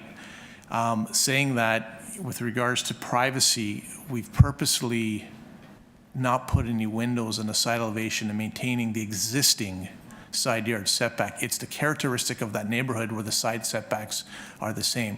We are not redeveloping the property. We're adding on to an existing, it's still a 3-bedroom home.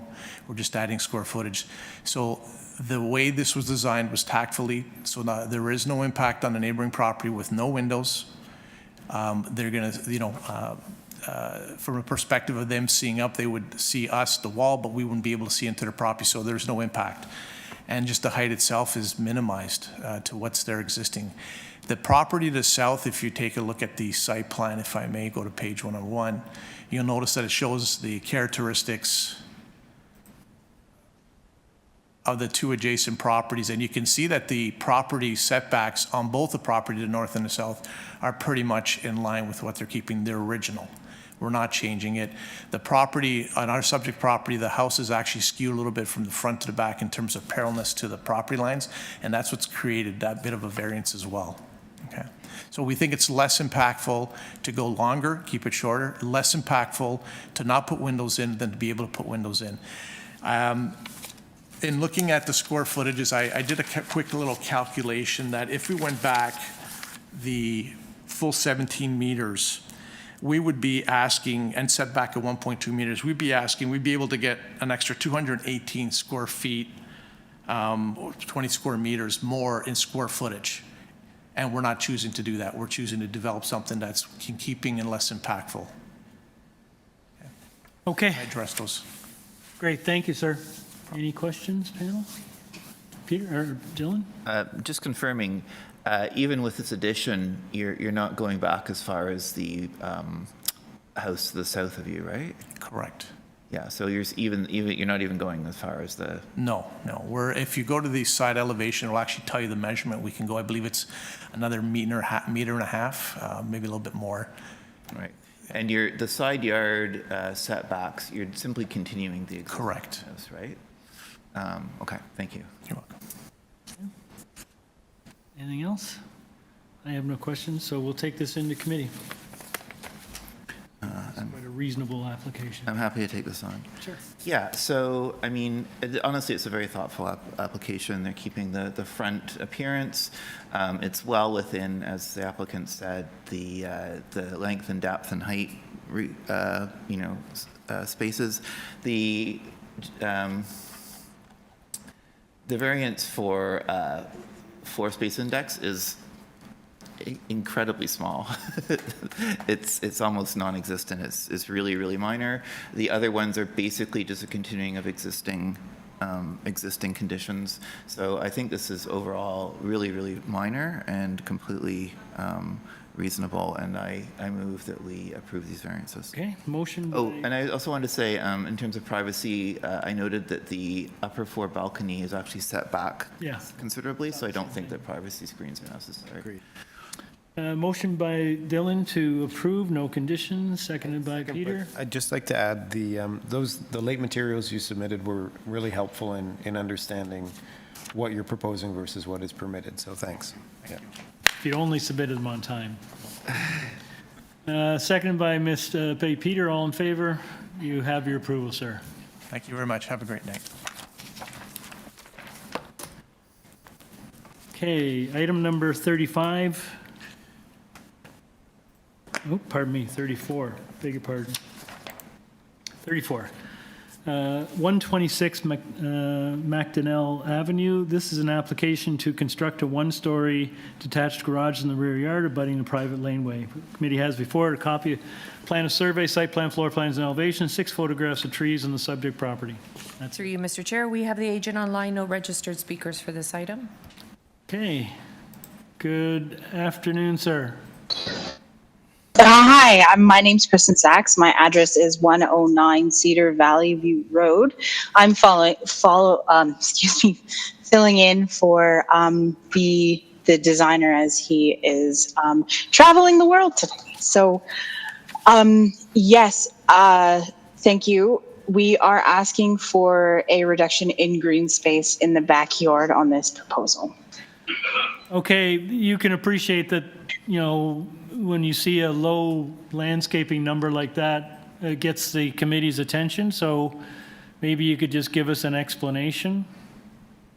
Absolutely, and that's completely understandable. This particular dwelling has been experiencing significant water infiltration into their basement. One of the hopes of building the structure and actually reducing the green space is to mitigate that water infiltration.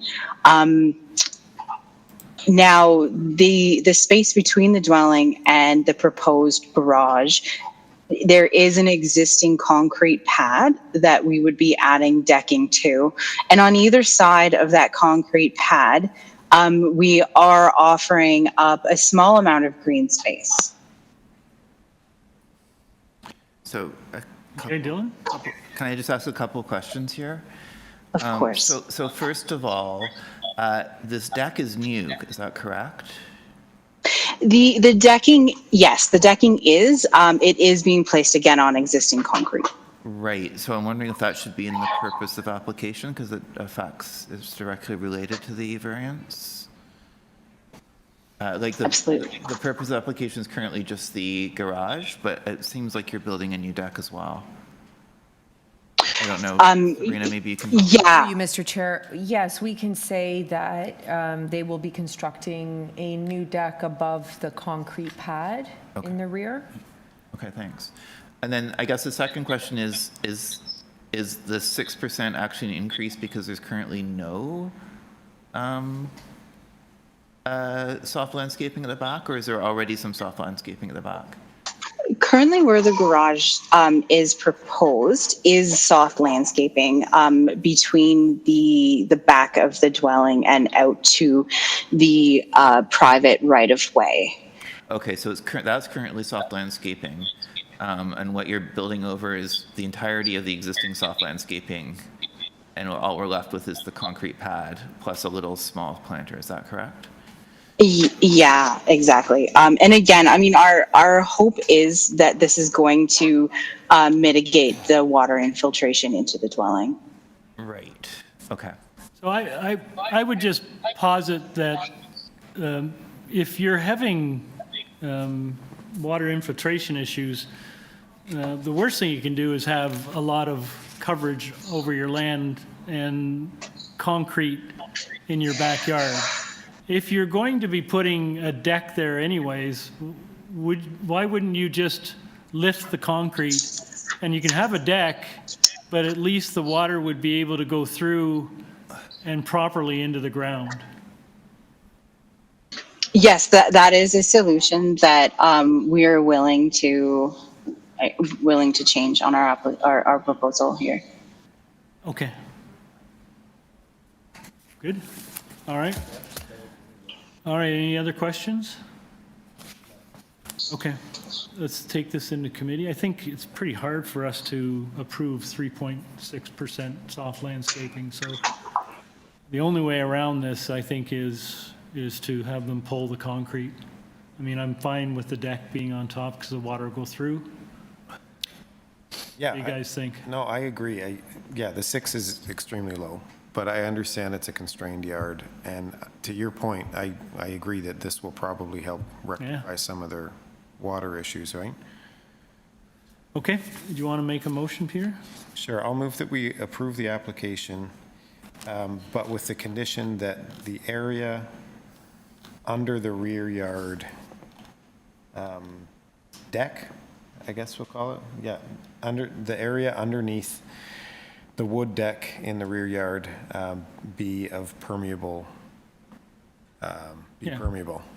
And remove the concrete. Yeah, with the concrete being removed. Okay, Sabrina, is that And okay? also approve as amended, right? We're amending the purpose to add the deck.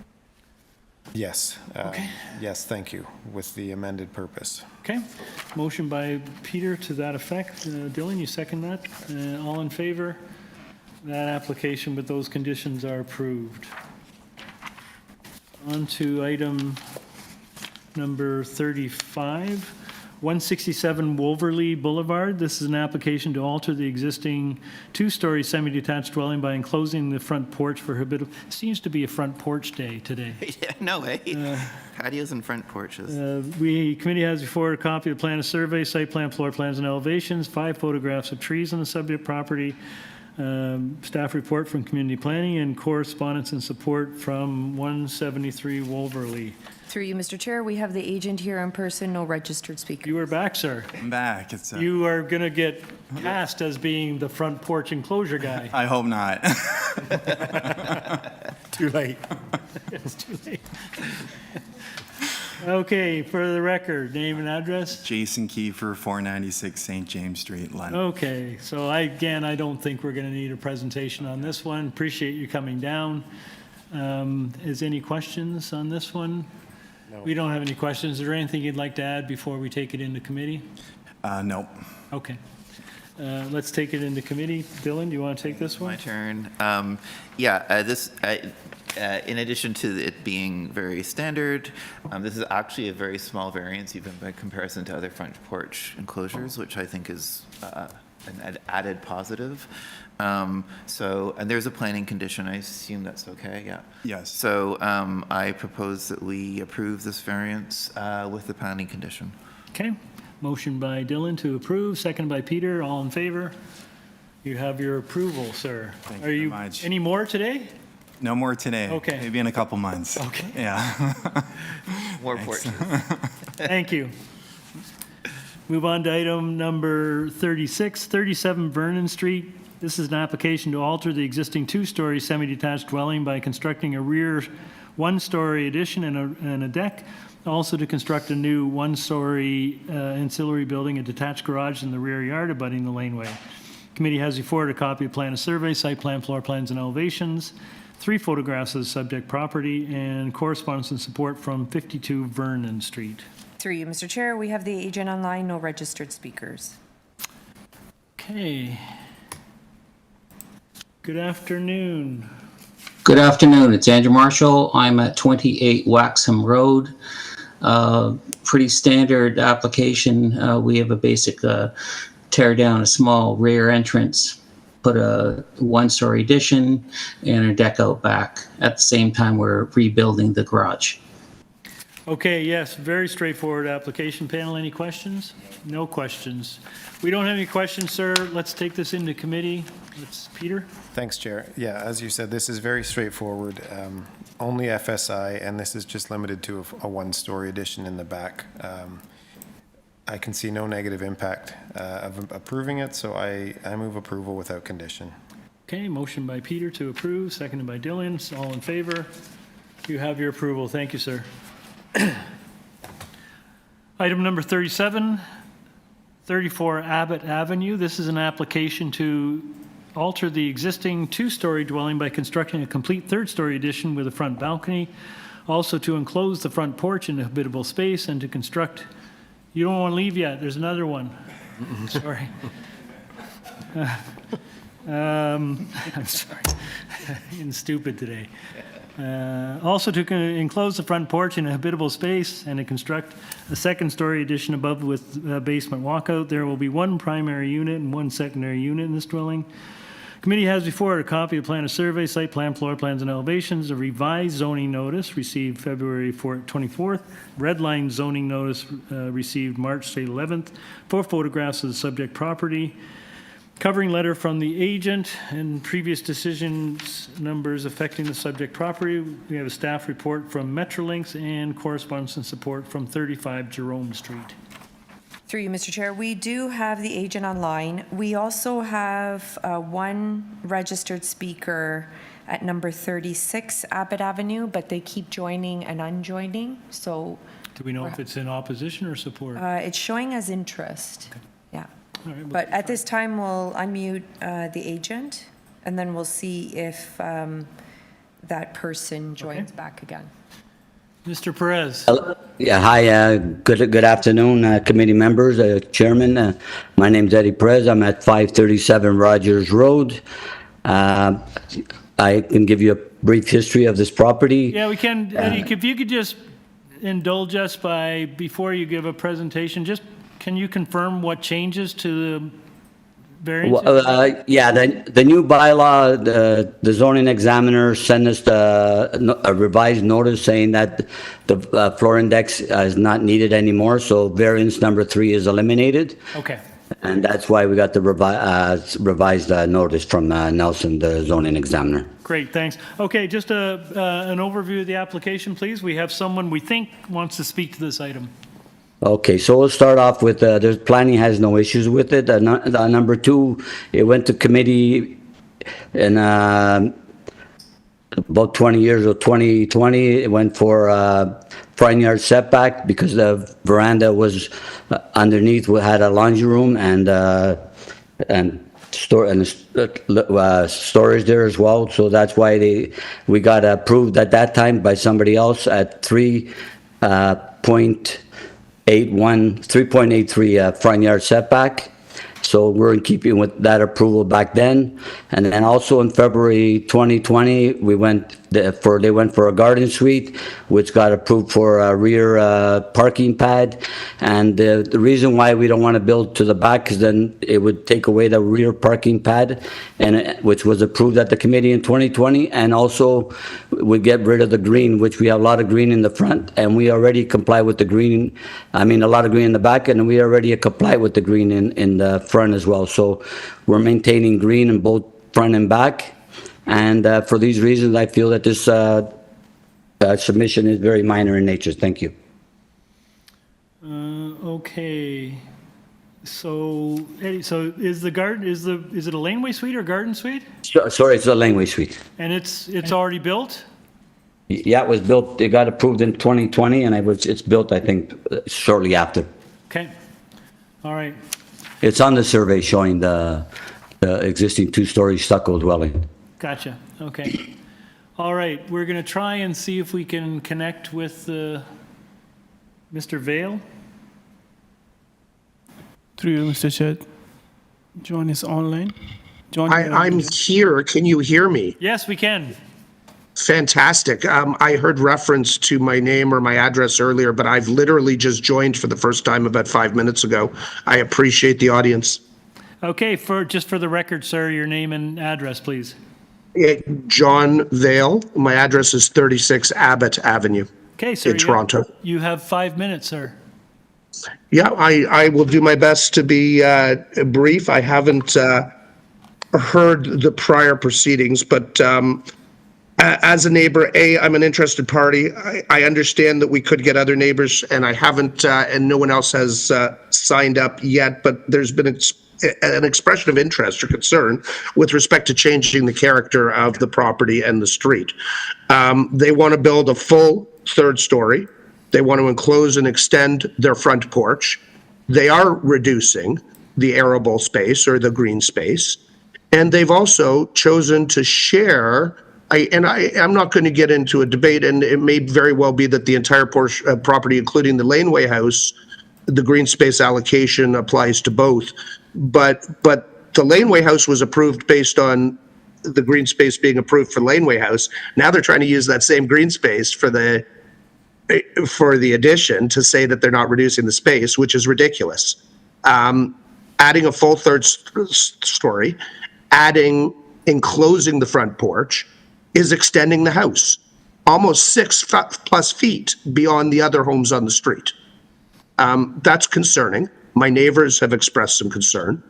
We like our neighbors. We're not looking to get into a dispute with them, but this is far more than a minor variance, respectfully. I don't know, and I appreciate that definition is something that the committee knows more about than I do, but it certainly doesn't appear to be a minor variance, at least by my characterization.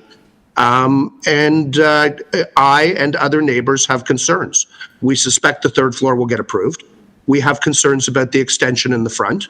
And we're trying to be candid. I've shared that with the family, the owners as well. We spoke 2 days before the meeting. I let them know I would be appearing. And we're not objecting in principle, but we do take issue with that part of the proposal. Subject to anything further, I think that that's about all I can offer. I'm not an expert. I am a lawyer. I practice criminal law only.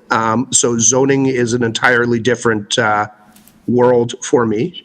We're not looking to be difficult, but we are concerned as to how it will impact the rest of the neighborhood, and that we're chipping away at that little bit by bit. And that happened initially with the Laneway house. With all due respect, this is all being done in anticipation of the neighbors moving in. The Laneway house was built in anticipation of creating affordable, low-density housing, and yet it leases for $5,200 a month. I have serious concerns that all of this is being done for future financial gain. And for those reasons, we object at least to the portion as stated with respect to the front being extended.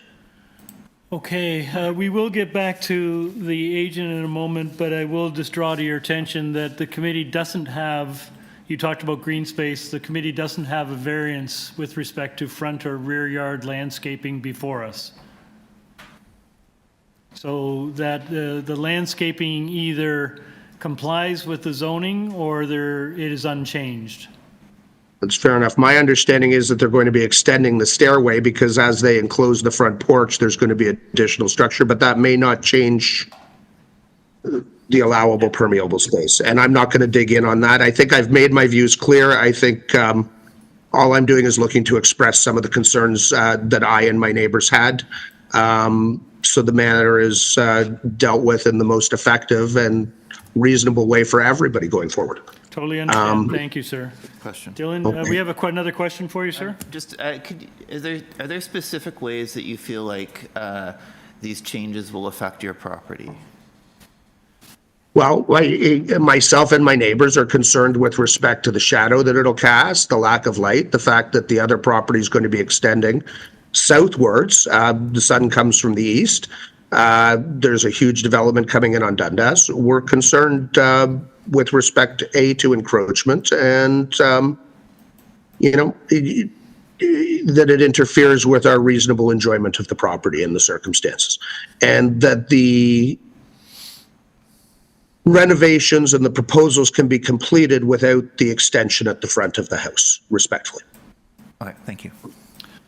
Okay, let's get back to Mr. Perez. And may I? I think your time, unless it's really urgent, sir. I think you've exceeded your time limit. I'm sorry, sir. Mr. Perez. Yeah, hi. So again, like I said, we have the 50% green at the front. There are houses on the street with the 3.8 two-story additions, which is number 21 Abbott and number 26 Abbott, which is similar to ours. The other thing is the third floor, if you put up the elevation, we pushed it back, so it pretty well complies with the front yard setback. If you put it, it's back and then has a small balcony in the front. And as per the neighbor, we're a good distance away from his property. We're 2.36 meters away from his property. So that's almost like 8 feet. So I shouldn't impact him very much, in my opinion. And third floor, as you know, are allowed. The main height of the third floor is under what's allowed. It's just the roof that we designed to keep it more in keeping with the area. We didn't put like a door, what do you call it, a mansard roof, which would look ugly and it would go on to the other neighbors because the other neighbor's property is a little closer. So the variance is only the one side yard and the front, and which was approved as a front yard setback back in 2002 in one of the decisions. And we took in consideration the neighbor. That's why we pushed the third floor back, and we did a little bit of cantilever in the back to give them the space that they needed. This house is very modest, as you can see. It's only 11.77 meters long. It's not a very long house.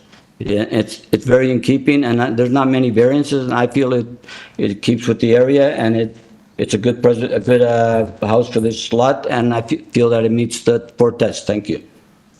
Okay, thank you. Panel, any questions? The agent? No, thanks, Chair. All right, let's take this into committee. Dylan?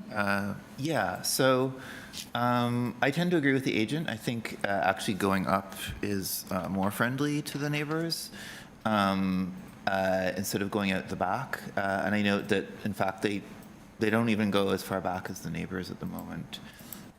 The front one is a pretty common porch extension, and it aligns with the neighboring porches. So I don't think that that's really problematic either. I note that, as was being noted, there's no landscaping issues. Overall, I think this, and creating a new basement apartment is, of course, in line with what the city is looking for.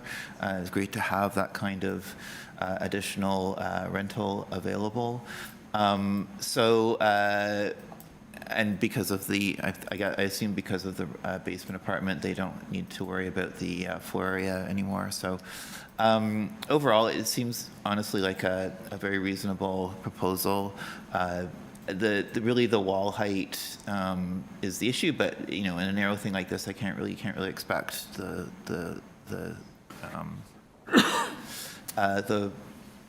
roof to actually go in too much. And I do appreciate that they've set back the 3rd floor, which I think is important and contributes to the not having such an overwhelming effect on the street.